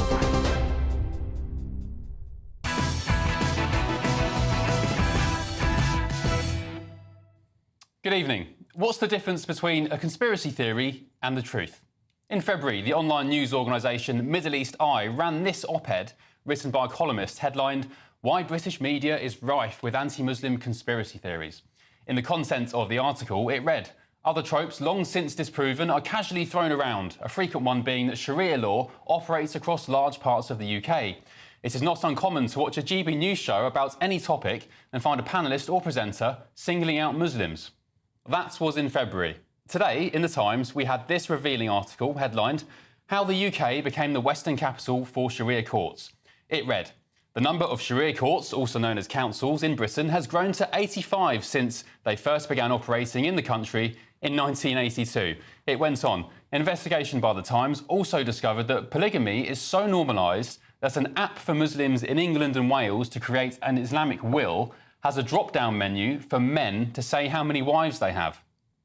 That's between 1 and 4 options there, by the way. The app, approved by a Sharia court, gives daughters half as much inheritance as sons. The article went on. About 100,000 Islamic marriages are believed to have been conducted in Britain, many of which are not officially registered with the civil authorities. One woman was distressed when an elder suggested she should enter into a religiously sanctioned pleasure marriage, which allows couples to have sex and then part. Right, well, there's your multiculturalism. So how did Middle East Eye respond today to the Times investigation? And remember, they recently said the suggestion of Sharia law in the UK was an anti-Muslim conspiracy theory.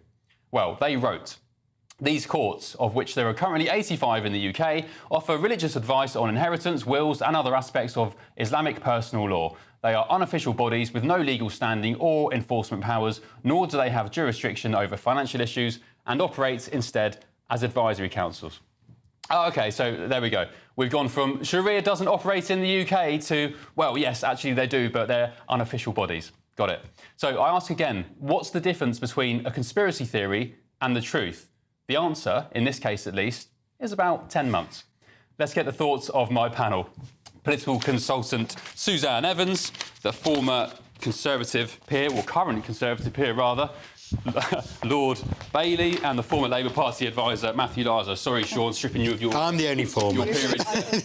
Matthew Larser, should Sharia courts be banned in the UK? Yes.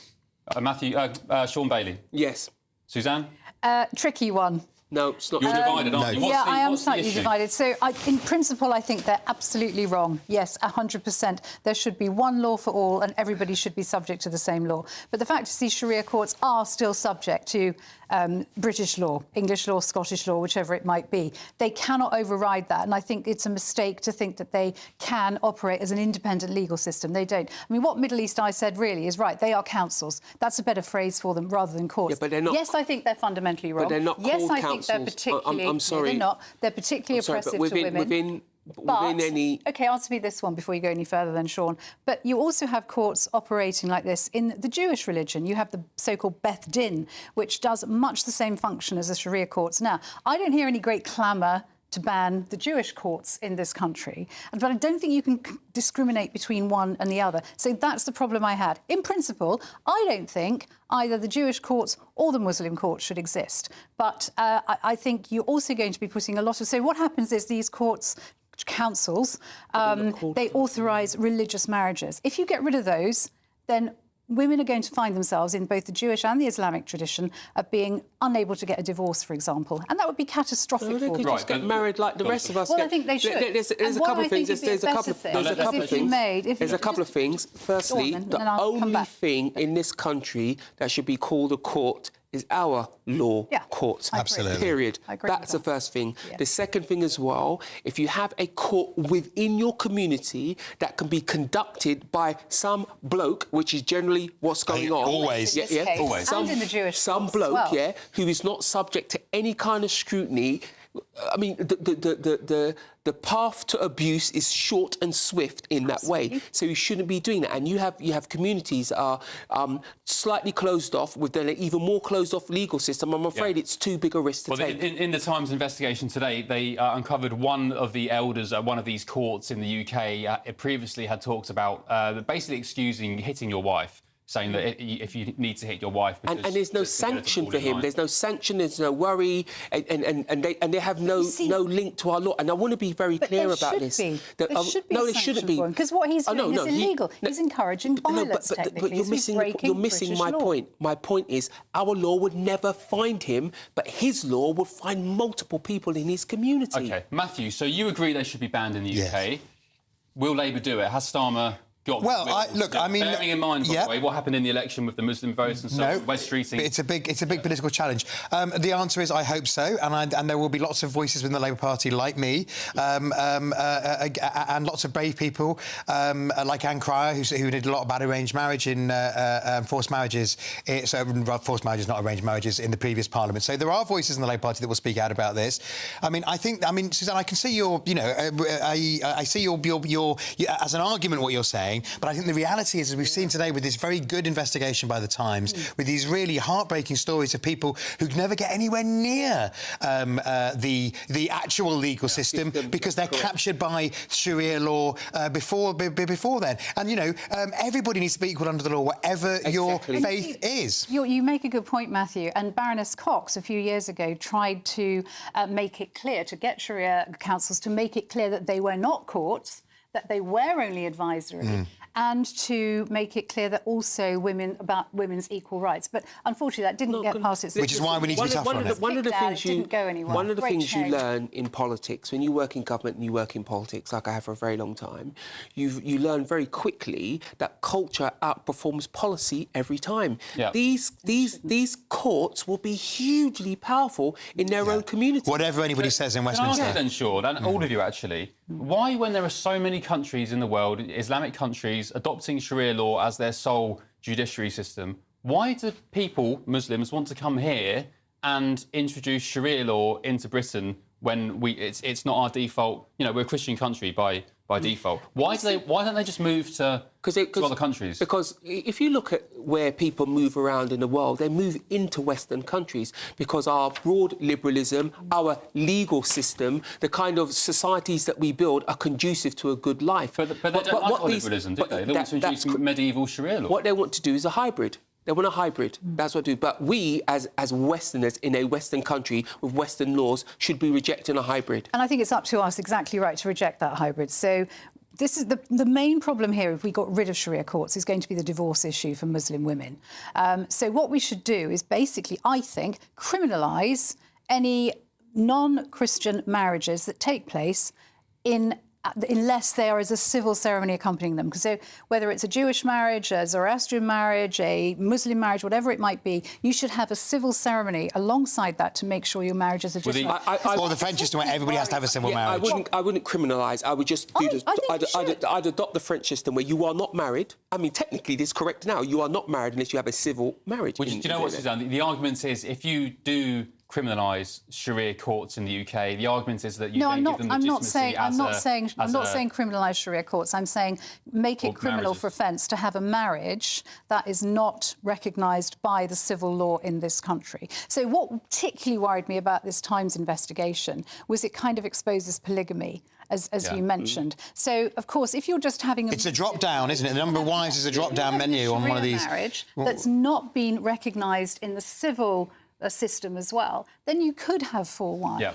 Matthew, and that's completely wrong. And that's why I think you should criminalise having more than one marriage outside I think it goes beyond this. Marriage is a very particular thing, but what it does, it gives certain people, untested in a community, real power. And the real problem is you may have a Sharia court that works really well and serves this community, but what that will do is legitimise the ones that have been captured and are being done incorrectly. They need to be investigated. They need to be... They don't need to be investigated. They need to be stopped. We can't take that risk. Let's be very clear. So would you stop the Jewish ones as well? I'll stop them all. Because one of the best things about this country, what makes this country great, is that we are all observing the same law. That will give a two-tier Britain in a hop. But Sean, again, the question to you, do you trust the government, whether this government or a future potential Tory government, even Reform, who knows, do you trust anybody to get a grip of it?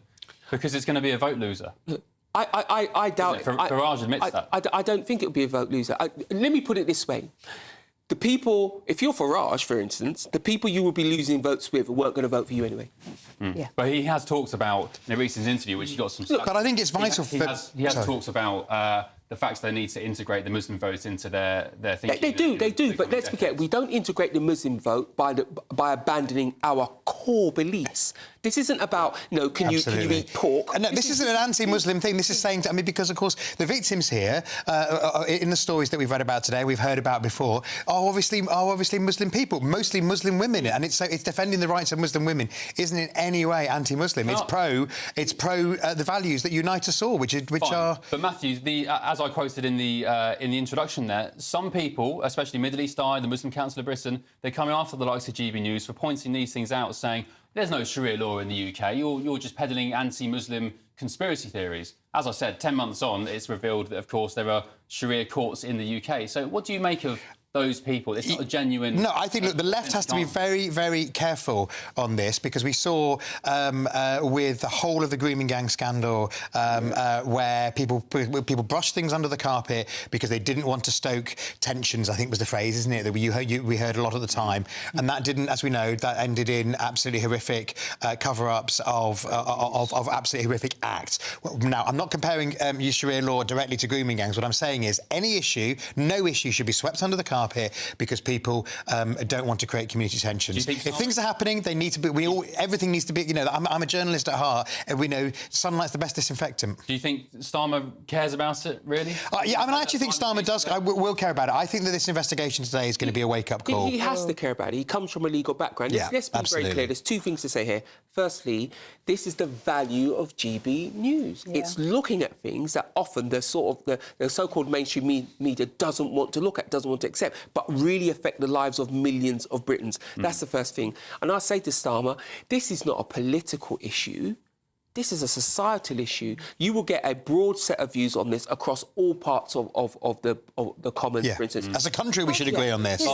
This is a sign of the very, very tangled mess we've woven, the web that we've woven because of multiculturalism. The idea that you can come to this country and keep your own values and not buy into wider British society. It's a massive, tangled web. It's going to take a heck of a lot of guts for somebody to untangle. Yeah, and I just don't understand why. I mean, Sean kind of mentioned it. I guess you were saying they want their cake and eat it. But I don't understand. If you want to live by Sharia law, move to a country that you think would be better to adopt Sharia law. Here's a trap we mustn't step into. If you give people special treatment, when you go back and give them normal treatment, it looks like discrimination. Yeah. That's the well, I think it's also there's a danger that you're talking about people coming here who, are become leaders, but actually the people who end up caught up in it are thousands of British-born Muslims, particularly women who have values imposed on them. Yeah. OK, well, we spoke to the government about this today, and the spokesman said Sharia law does not form any part of the law in England and Wales, and it is absolutely right that couples should marry into legally recognised marriages because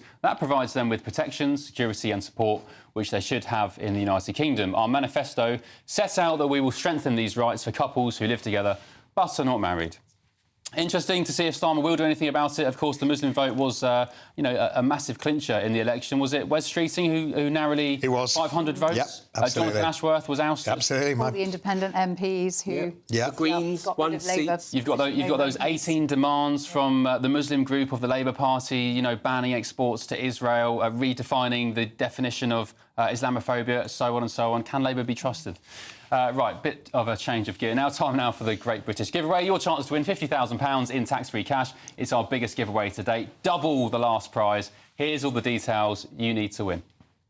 It's the biggest, greatest Great British giveaway so far, with your chance to win a spectacular £50,000 in tax-free cash. 2025 could be amazing, with plenty of treats, holidays and fun on the horizon. How would you enjoy that cash? £50,000 will make someone our biggest ever winner. For another chance to win £50,000 cash, text cash to 63232. One entry costs £2 plus one standard network rate message, or text bonus to 63232.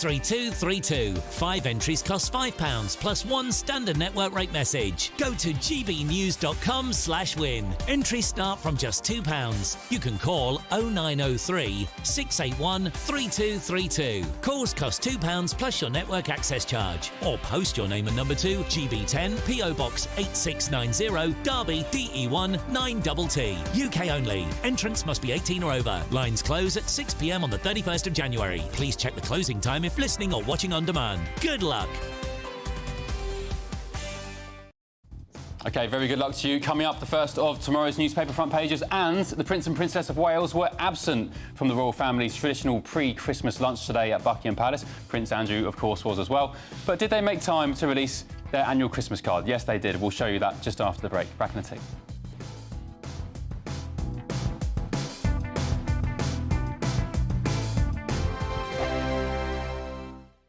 If you want your news to be straight talking... This is a nightmare for the Conservatives again. Down to earth. It's not just Nottingham where this is happening, is it? And most importantly, honest. Hard-working, middle-class taxpayers, they'll get their book thrown at them. Then catch me, Martin Daubney, Monday to Friday, 3 till 6 p.m. on GB News, Britain's news channel. Every Saturday, 10 till 12, we'll bring you all of the news that you need to know. We'll also remind you that there is so much to smile about. It's my favourite time of the week. I get to relax, enjoy some light-hearted stories, and let Ellie teach me about fashion too. That's Saturday Morning Live, every Saturday, 10 till 12. Only on GB News, Britain's news channel. Every Saturday, 10 till 12, we'll bring you all of the news that you need to know. We'll also remind you that there is so much to smile about. It's my favourite time of the week. I get to relax, enjoy some light-hearted stories, and let Ellie teach me about fashion too. That's Saturday Morning Live, every Saturday, 10 till 12. Only on GB News, Britain's news channel. GB News Breakfast, every day from 6 a.m. Go on, Eamon. Well, go on, Eamon. What does Eamon mean? I mean, I must admit, I never liked my name, ever. And then I realised that it's made me more individual because there are no other Eamons about. So therefore I can go by, whereas no one would know Isabel. She's Isabel Webster. She'd have two names. But it's all real means something like light. But I was named after the TV presenter. My mother was in hospital, couldn't think of a name, and the TV presenter, Eamon Andrews, popped up on the television, and she said, "Oh, he's got hair like my Eamon," and she called me Eamon after him. Oh, lovely! Oh, that may have determined what I ended up doing. My mum said if I was a boy, I would have been called Marius. Marius? Which I think is quite a weird choice. It is Marius a weird Webster. one. I'm forever grateful. Whatever you call a child, however weird or strange, whatever, the child becomes that name. So over half of us judge people instantly on their name.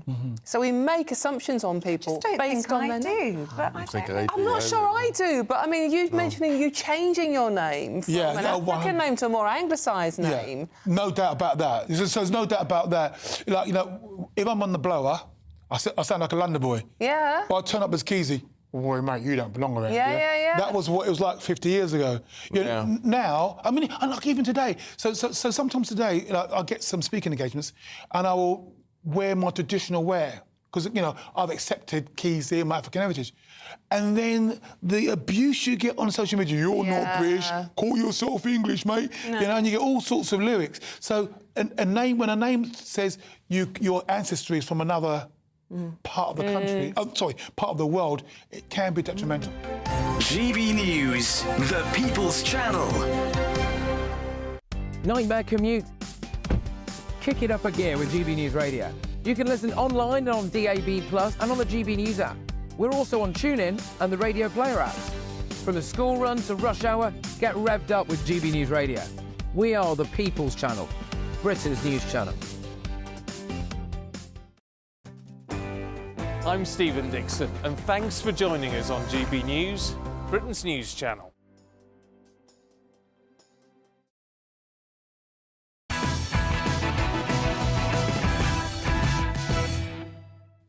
Welcome back. The first of tomorrow's newspaper front pages are coming in just a tick. But first, the Prince and Princess of Wales were absent today as the royal family gathered for their annual pre-Christmas lunch at Buckingham Palace. The King and Queen were joined by over 50 relatives, but the Prince and Princess and their 3 children are already in Norfolk, where they'll spend the festive period at Amner Hall, their country home. Kate and William also released their annual Christmas card today, which shows them with George, Louis and Charlotte on a Norfolk beach. Very nice. The image is a still taken from a video released earlier this year, do you remember that? In which the Princess told the world that she had finished her course of chemotherapy. Well, I'm joined now by the royal journalist Sarah Louise Robertson. Good evening, Sarah. Thank you for joining me. Why did William and Kate miss the lunch? They missed the lunch because they've already departed to Amna Hall, their country retreat in the Norfolk countryside. I think this year for Kate has been such a tough one, as you can understand, Ben. And they're coming to the end of this year, and they understand the importance of family. I mean, that Christmas card says it all, really.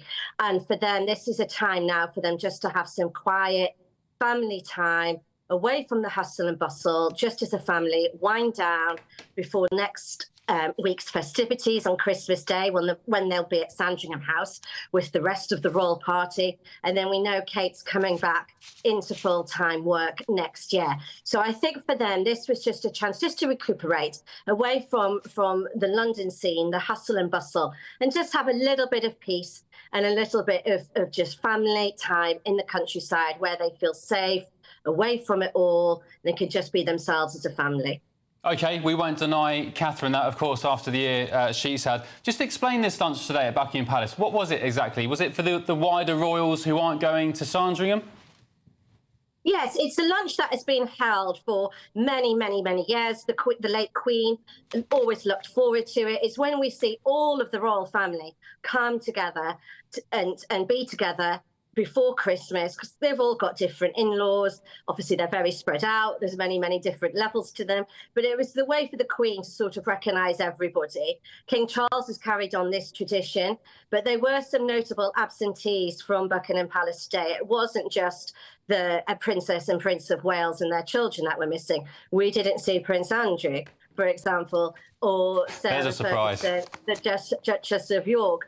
Their daughters went, and Princess Beatrice was spotted going with her stepson and her children and the nanny. But Andrew and Sarah decided, given obviously what's unfolded over the last week, further embarrassment being Andrew's heaped on the King and the royal family and the state of the country, that they should keep a low profile. This also extends to next week. We won't be seeing Andrew on the royal walkabout. He's not going to be staying in Wood Cottage this Christmas like what he did last year.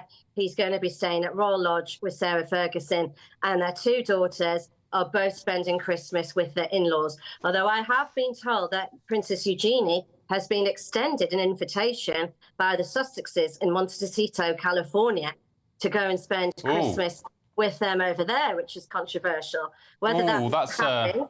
Yeah, that's a decision. Where would you go, California or stay in the UK? I think joining the company of those two, probably stay in the UK. Sarah, you said there that Andrew decided to keep a low profile. Well, his wife said that. His wife, actually. It's Sarah Ferguson, who's Andrew's advisor. She said, look, come on, because we're going to have to keep our heads down, stay out of Surely, trouble. was it not the King who said, no, sorry, brother, do one, you've caused enough trouble this year?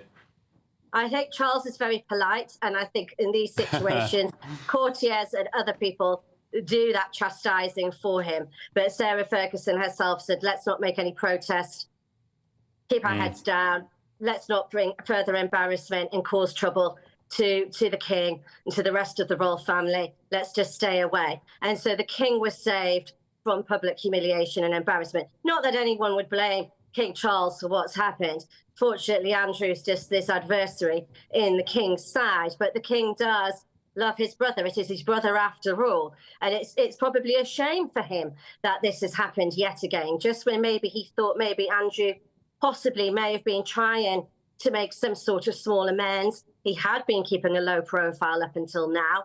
But again, more things happen connected to Andrew's name. So there's an ongoing situation there, Ben, that the King at some point is going to have to address. And I think next year we're going to see more pressure heaped on Andrew to move out of Royal Lodge and to go into a smaller property on the Windsor estate. I mean, it's not like he's going to be left out in the cold, homeless, so to speak, unlike other people. He's not being turfed out onto the street. But I think something's going to have to give. And if Andrew's serious about showing his brother and the royals and Britain that he is sorry for situations that he's at the centre of, this would maybe go some way to apologising and doing that.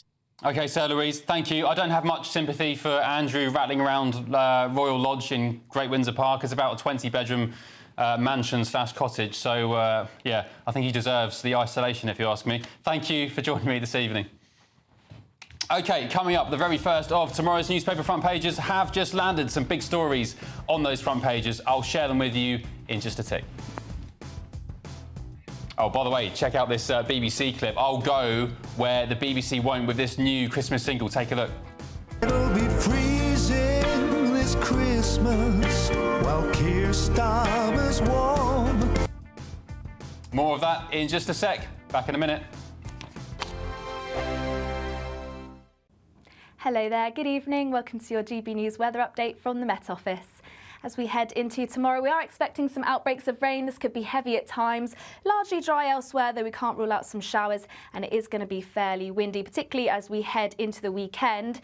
It's been fairly chilly today with a brisk northwesterly flow, really adding on to that wind chill, and later on tonight we will see some cloud and outbreaks of rain start to feed their way into the northwest. But for many of us, it is going to be a largely dry night as showers ease away, a mix of cloud and clear spells, so we could see some pockets of frost as we head into the early hours of the morning. But a different story across the far northwest, cloudier here with some outbreaks of rain which could be heavy by the time we reach the morning, and on the whole a fairly chilly night for most.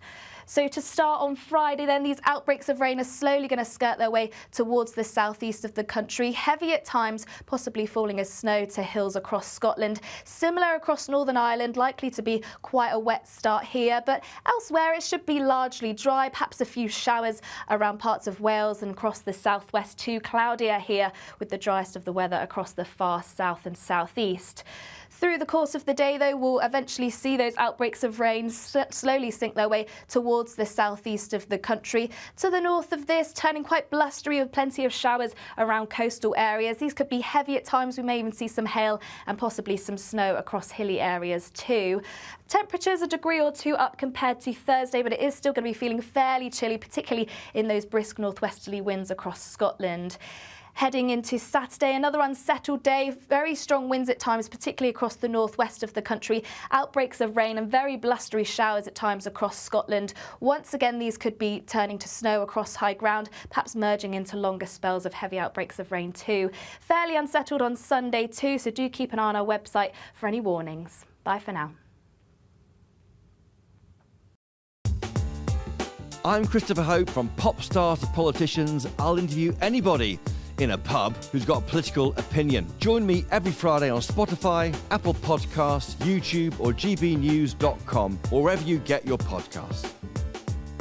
This is GB News, the People's Channel. In the GB Newsroom, we bring you the news as it happens. With our team of dedicated journalists across the UK, we're ready to keep you up to date with what's happening every half an hour, every single day. Bulletins here on GB News, the People's Channel, Britain's news channel. This is Britain's Newsroom, where your voice matters. It's just astonishing. With expert analysis and honest opinion, we don't just keep you informed. We bring you unique perspectives you won't see anywhere else. Can't argue with any of that. When the news happens, it happens here. On Britain's Newsroom, weekdays from 9:30 a.m. Only on GB News.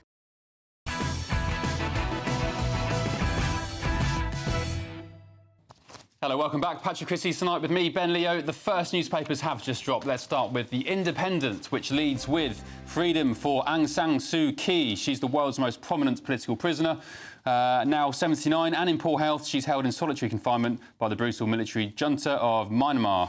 The Guardian, this horrific case from France, Giselle Pellicot. I wanted all of society to be a witness. This is the poor French wife who was systematically raped by not only her husband, but various strange men as well. He got 20 years today. I can't believe that. Should have been banged up for life. Absolutely. The Metro, I have no regrets. Again, following that story, mass rape victims court triumph. It's billed as a triumph, but again, I think they were expecting a bigger sentence. The Daily Express runs with that same story. Giselle's brave message of hope after the horror. The Eye, extra water bill hikes will follow. Wow, 36% increase unless Labour kills failing watchdog. The government says it shares public anger over water bills. Southern Water, down in my neck of the woods, they want to increase bills by 86%. Can you believe it? At the same time when they're pumping sewage into the sea. Disgusting. The Daily Mail, again, runs with that French case. And down the bottom, now look who's really crashing the economy. Rachel Reeves was yesterday accused of killing growth as the Bank of England warns the economy was grinding to a halt.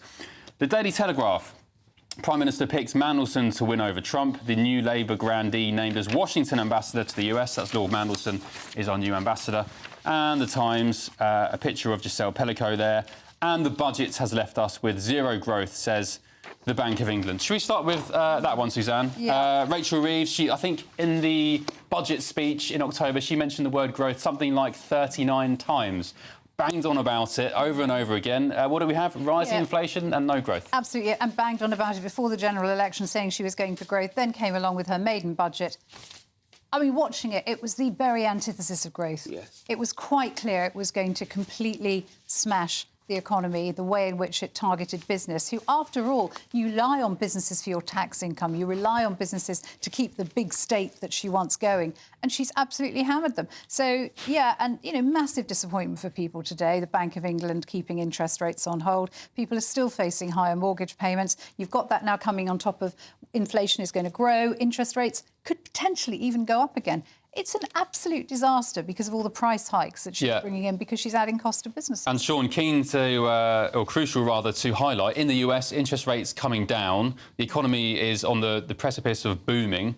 Things are looking good over there, and over here, it's kind of a bit doom and gloom. The Central Reserve in America was also warning that interest rates there might be slower as well. The problem is she made three fundamental mistakes. The first one was she said she wouldn't raise income tax or corporation tax, and that's most of the government's income, so she had to raise all these small taxes, which have immeasurable unforeseen circumstances. Ask any farmer, they will tell you.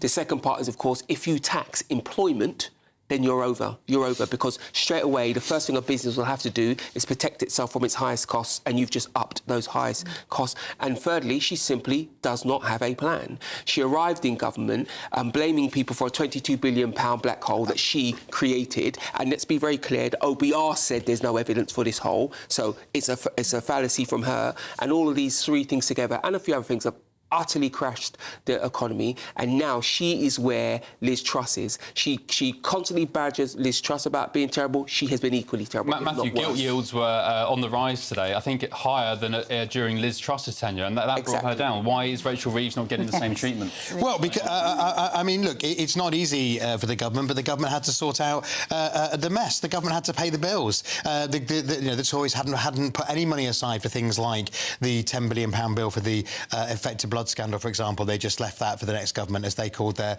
election earlier than expected. I mean, you know, I think we all want interest rates to go, and we all want to go down, and we all want the economy to be stronger. The OECD has said, which is the kind of club of rich countries that puts out reports on these things, has said that next year the growth will be increased because of the investment in public services. Obviously, at the moment, the pain is tough, and the government's paying a political price for that. How do you square that, Matthew? You said that they were left with a massive mess from the Tories. And remember, the highest taxes since the Second World War under the Tories. Labour inherited the fastest growing economy in the G7. The first 6 months of this year, I think 0.6, 0.7% growth, the best figures in decades, the best in Europe and probably indeed even the world. Now the bank has forecast, it's downgraded the forecast from 2.0 from a previous prediction of 0.3%. So what mess are you talking about? So, I mean, at the moment we're forecast to have lower growth in America but higher growth in Europe next year. If that doesn't transpire, then the government will be in real trouble. This year, the pain of the tax rises is obviously has hit consumer confidence. And I think the messaging the government did wasn't great. There should have been, in terms of consumer confidence, which has been one thing that people have complained about, I wish we'd had the budget earlier. But this is the thing. Labour keep changing the goalposts. So Matthew just said the highest tax burden in since the Second World War, but Labour came in and increased that. And when you talk about growth, anybody knows that if you don't reward the risk takers, the entrepreneurs, you will get no growth. It's not in Rachel Reeves' DNA to reward that. So we will not. This is a pro-business government. And the Institute for Fiscal Studies was warning this week that she's probably going to have to put up more taxes come the spring. And in my experience, the Institute of Fiscal Studies has the ear of the Labour Party, and what they say might come to pass, Matthew, inevitably does. You just said this is a percent? It's a pro-business government, and we saw with the investment summit. Stop there. You said it's a pro...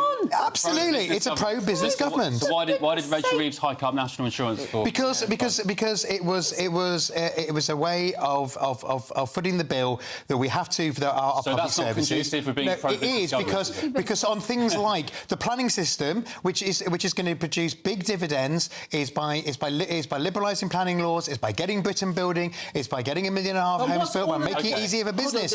I can give you plenty of examples. There's two things to say. The NI rise had nothing to do with planning laws. That's the first thing. No, and I want to be very clear about this. I hope to high heaven that Labour achieve the 1.5 million homes that they've pledged. I guarantee you they don't. Well, they want to welcome 2.5 million more migrants into the country at the same time as building 1.5 million homes. So remember, the Tories be short of homes. Migration's higher in the last 2 years of the Tories than it was under any Labour government ever. Nobody can build the amount of houses that we need because the red tape around planning now is astronomical. We're trying to slash it. That's right. That's why we're pro-business. You're making it worse. You're making it worse. Planning risk. Every single government always makes it worse. That's right. Well, Angela Rayner is going to be bulldozing the countryside always. Any minute now, so they may get there. Who knows? Right, coming up, our friends over at the BBC and Global might be too scared to play a Christmas #1 contender that parodies the Prime Minister's winter fuel payment cut to the tune of Mud's Lonely This Christmas, even though the song has hit #1 in the official singles downloads chart today. Well, at GB News, we're more than happy to play it. It'll be freezing this Christmas without fuel at home. It'll be freezing this Christmas while Keir Starmer's warm. So that track is by Sir Starmer and the Granny Harmers, and it's raising money for causes supporting the elderly. Very good cause. But the band claim their campaign to reach #1 is being stopped by radio stations refusing to play the, I would say, quite catchy tune. Suzanne, is the BBC obliged to play this tune? Well, clearly not. They would be, but I don't know the ins and outs of the pop charts, I'll be honest, Ben. But I think they should play it. What if it's the Christmas #1? You can't just ignore it. There's far more offensive things that the BBC has played on the radio. There's lots of songs I think, oh my gosh, shouldn't be playing that, don't like it. But they should be playing it. Yeah, of course, it's #1 in the downloads charts. Play it. Matthew, are the BBC wrong? So if it gets to #1 of the... So at the moment it's #1 in the download charts. If it gets to #1 in the overall chart, which includes streaming, you know, as in the traditional Christmas #1, then they'll have to play it. It's a flipping awful song. I don't think it's catchy at all. So that's what they would argue is why they're not playing it at the moment on radio. But if it becomes Britain's #1, then they have to play it. John, last quick word to you. It's a matter of consistency. I remember when they released a song saying The Witch is Dead when Margaret Thatcher had passed away. The BBC didn't play that. No, it's slightly different. So I get it. I accept that that's more serious, but the point is they didn't play that. They did show some balance. OK. All right. What position in the charts did that make, though, the Maggie one? Well... #2, we looked it up, didn't we? #2? Yeah. OK, interesting. All right, stick with us, panel. Coming up, I'll be crowning tonight's Greatest Britain and Union Jackass, and, of course, more newspaper front pages. Back in a sec.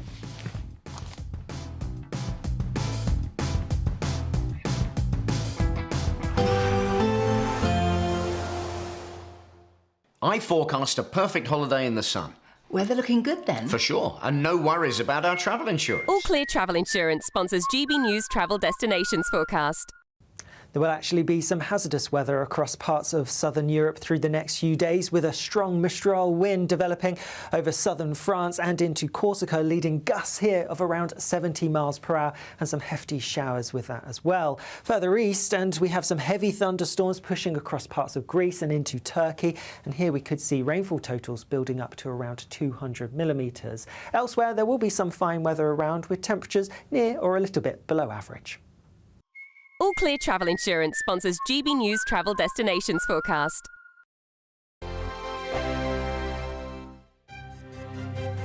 GB News Breakfast. Every day from 6 a.m. Do you use WhatsApp at work? Perhaps you communicate with colleagues about what your plans are for a particular job, or you communicate with your closest colleague and perhaps sometimes talk about some of your colleagues. So who's ever done that? Why is that a problem? Well, because whenever there is any kind of sort of breakdown in relationships in a workplace, which happens a lot, tribunals come forward, those WhatsApp messages can be used as evidence. So as long as you're happy for all of those messages to be brought out, which could be to your detriment or not, then fine. Let's hope they don't publish ours. Or do you think it's just safer not to use WhatsApp at work at all? That's what the management here would say. That's what the management in a lot of companies are now saying. Apparently, the use of them in tribunals have trebled since 2020. How do you air grievances or gossip or... There should be no grievances. So you shouldn't communicate with work colleagues? Well, and not unless you're prepared for it to be brought in a case. You know, it's a bit like when your rights are read to you. Anything you say may be used against you. Taken down. Yeah. OK. Right, so NatWest have banned staff from creating group chats on WhatsApp and Facebook Messenger. So we're asking the question now, should WhatsApp and similar messaging platforms be banned in the workplace? We're joined now by social media expert Alan Stevens and journalist Annette Kello. Confused? Am I the only one that's a bit confused on this, guys? Well, hard to say, Eamon. I don't know. I'm reasonably sound on this. I don't think it should be banned. It's a method of communication. I think the way it's used should be controlled, and you should get some very careful training about how you use it in a regulatory environment, of course. GB News, the People's Channel.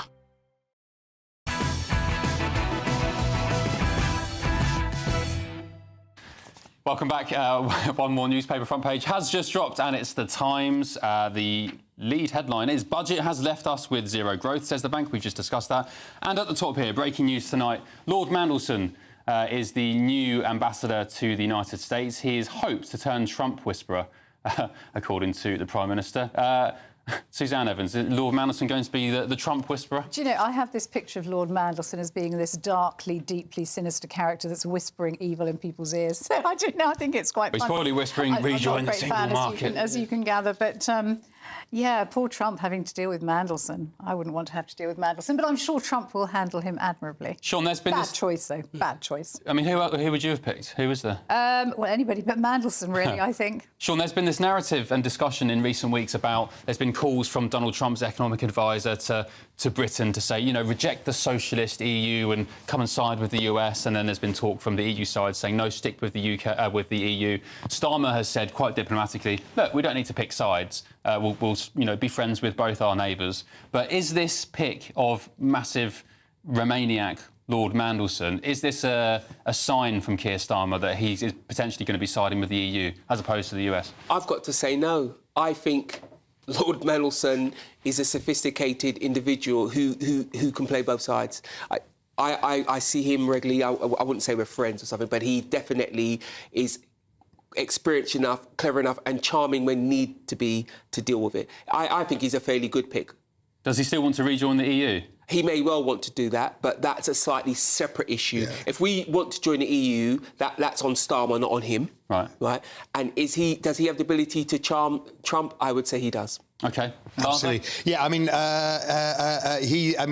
love him or loathe him, nobody can doubt that Peter's a serious player. He was the EU Trade Commissioner. So, you know, we're about to have tariffs imposed on us by Trump. And, you know, he understands the system. And he can be, well, maybe we won't. Maybe we'll be lucky and won't. But what I mean is it's going to be a big issue. The world trade is going to be the big issue of the presidency. And Peter can be an absolute charmer when he wants to be, as Sean has said. He's charming.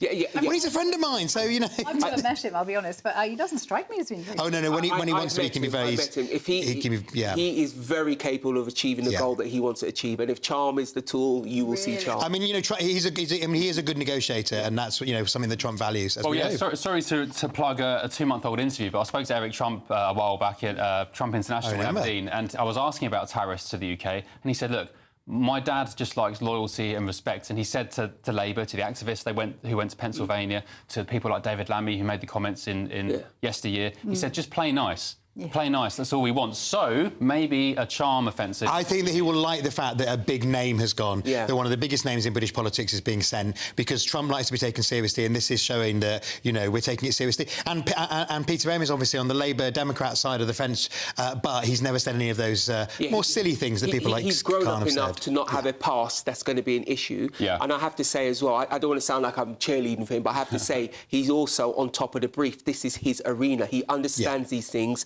and he's very well versed in them. One source said the decision to make a political appointment reflected how seriously Keir Starmer takes the relationship with the US, calling Mandelson a significant figure in his own right.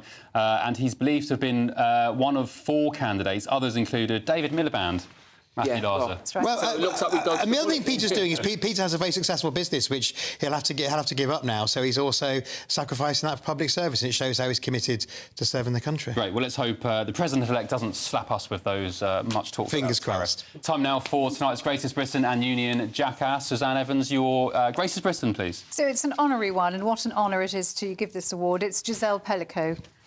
Tragic story, what that woman has been through, just appalling. Today she's seen her husband sentenced for not long enough, in my view, and 50 other men who raped her. Just appalling.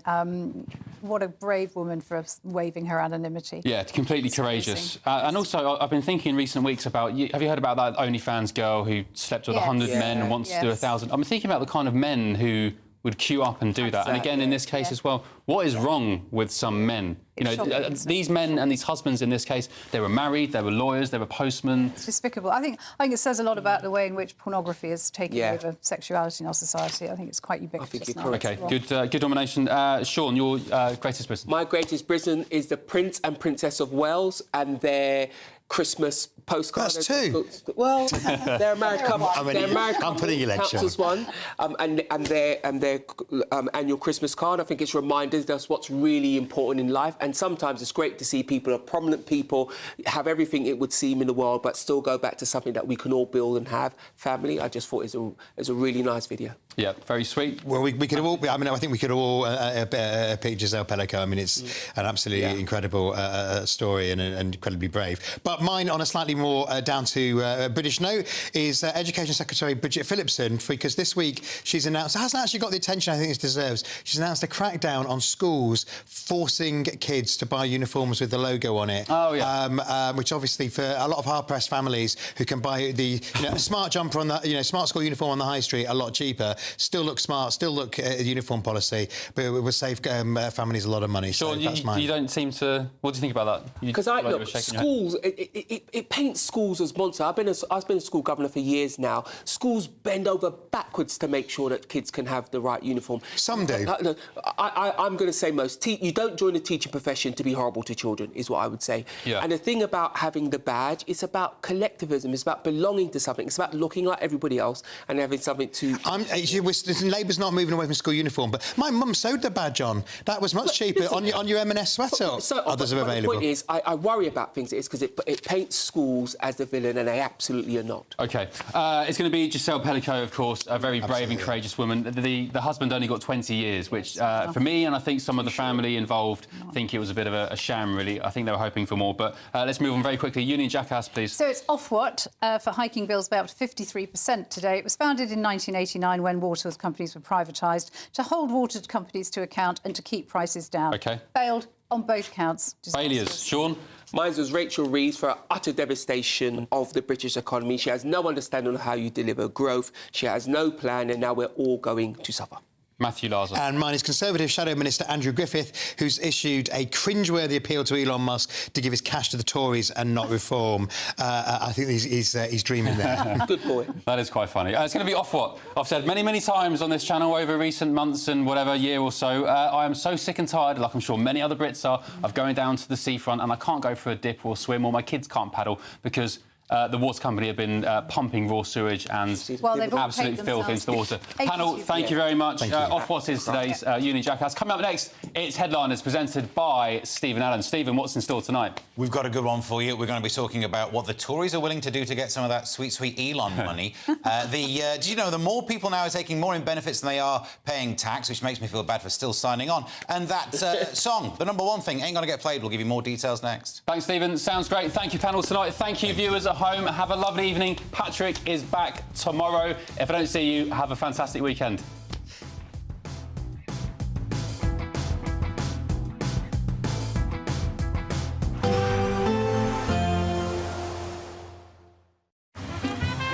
Despite the morning rain, it'll be a nice, warm, cosy day ahead. Boxed heat pumps, sponsors of weather on GB News. Hello there, good evening. Welcome to your GB News weather update from the Met Office. As we head into tomorrow, we are expecting some outbreaks of rain. This could be heavy at times, largely dry elsewhere, though we can't rule out some showers, and it is going to be fairly windy, particularly as we head into the weekend.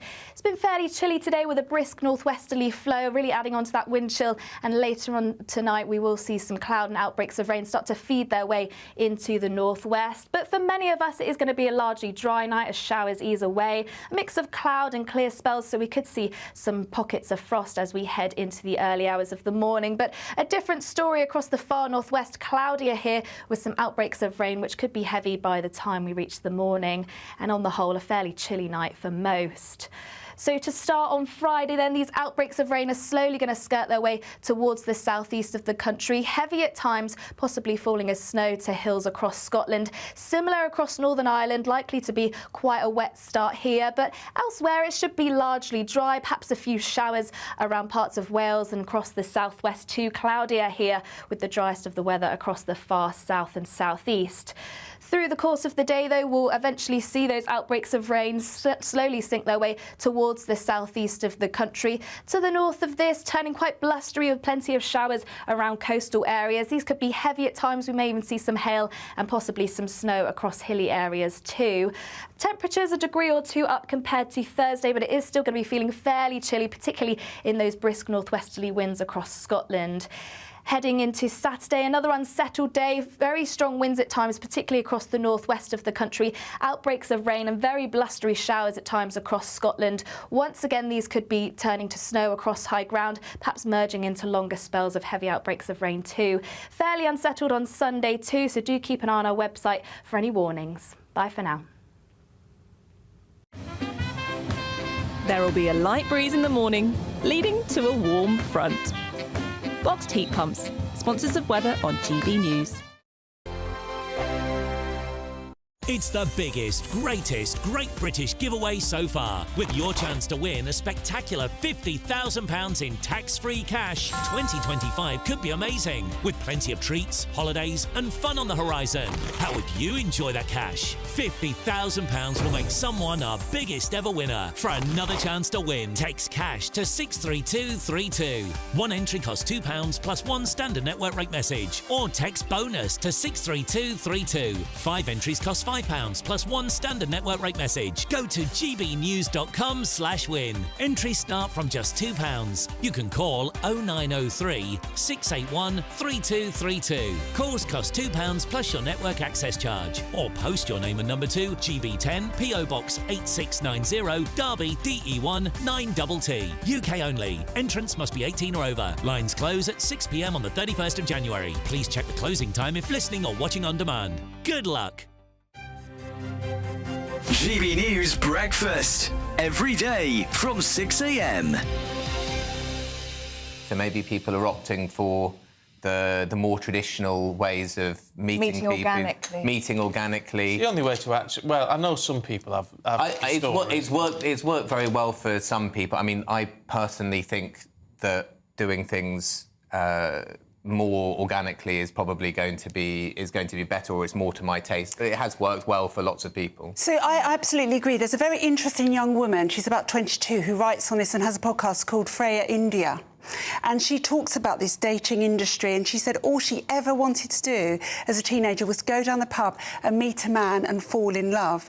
And the dating apps just don't do that. And she said they've become so, it's just literally people looking for sex. We need to get back to traditional ways of meeting face to face, but we also need to stop toxifying it. A man flirting with a woman is not toxic. Men and women have done this for years. Obviously, we need to know about boundaries, but we also need to allow men and women to do what comes naturally. I think it's also about spontaneity in society. It's much harder to just randomly go out in an evening in London and not know what you're doing and have a good time than it was, I think, 15 years ago or so. Yeah, and if you don't have spontaneity in your life in general terms, then that spontaneous meeting with someone is less likely to happen. I think it's also where you are, because I was just thinking, as you said, that London, going out to try and meet someone in London is one thing.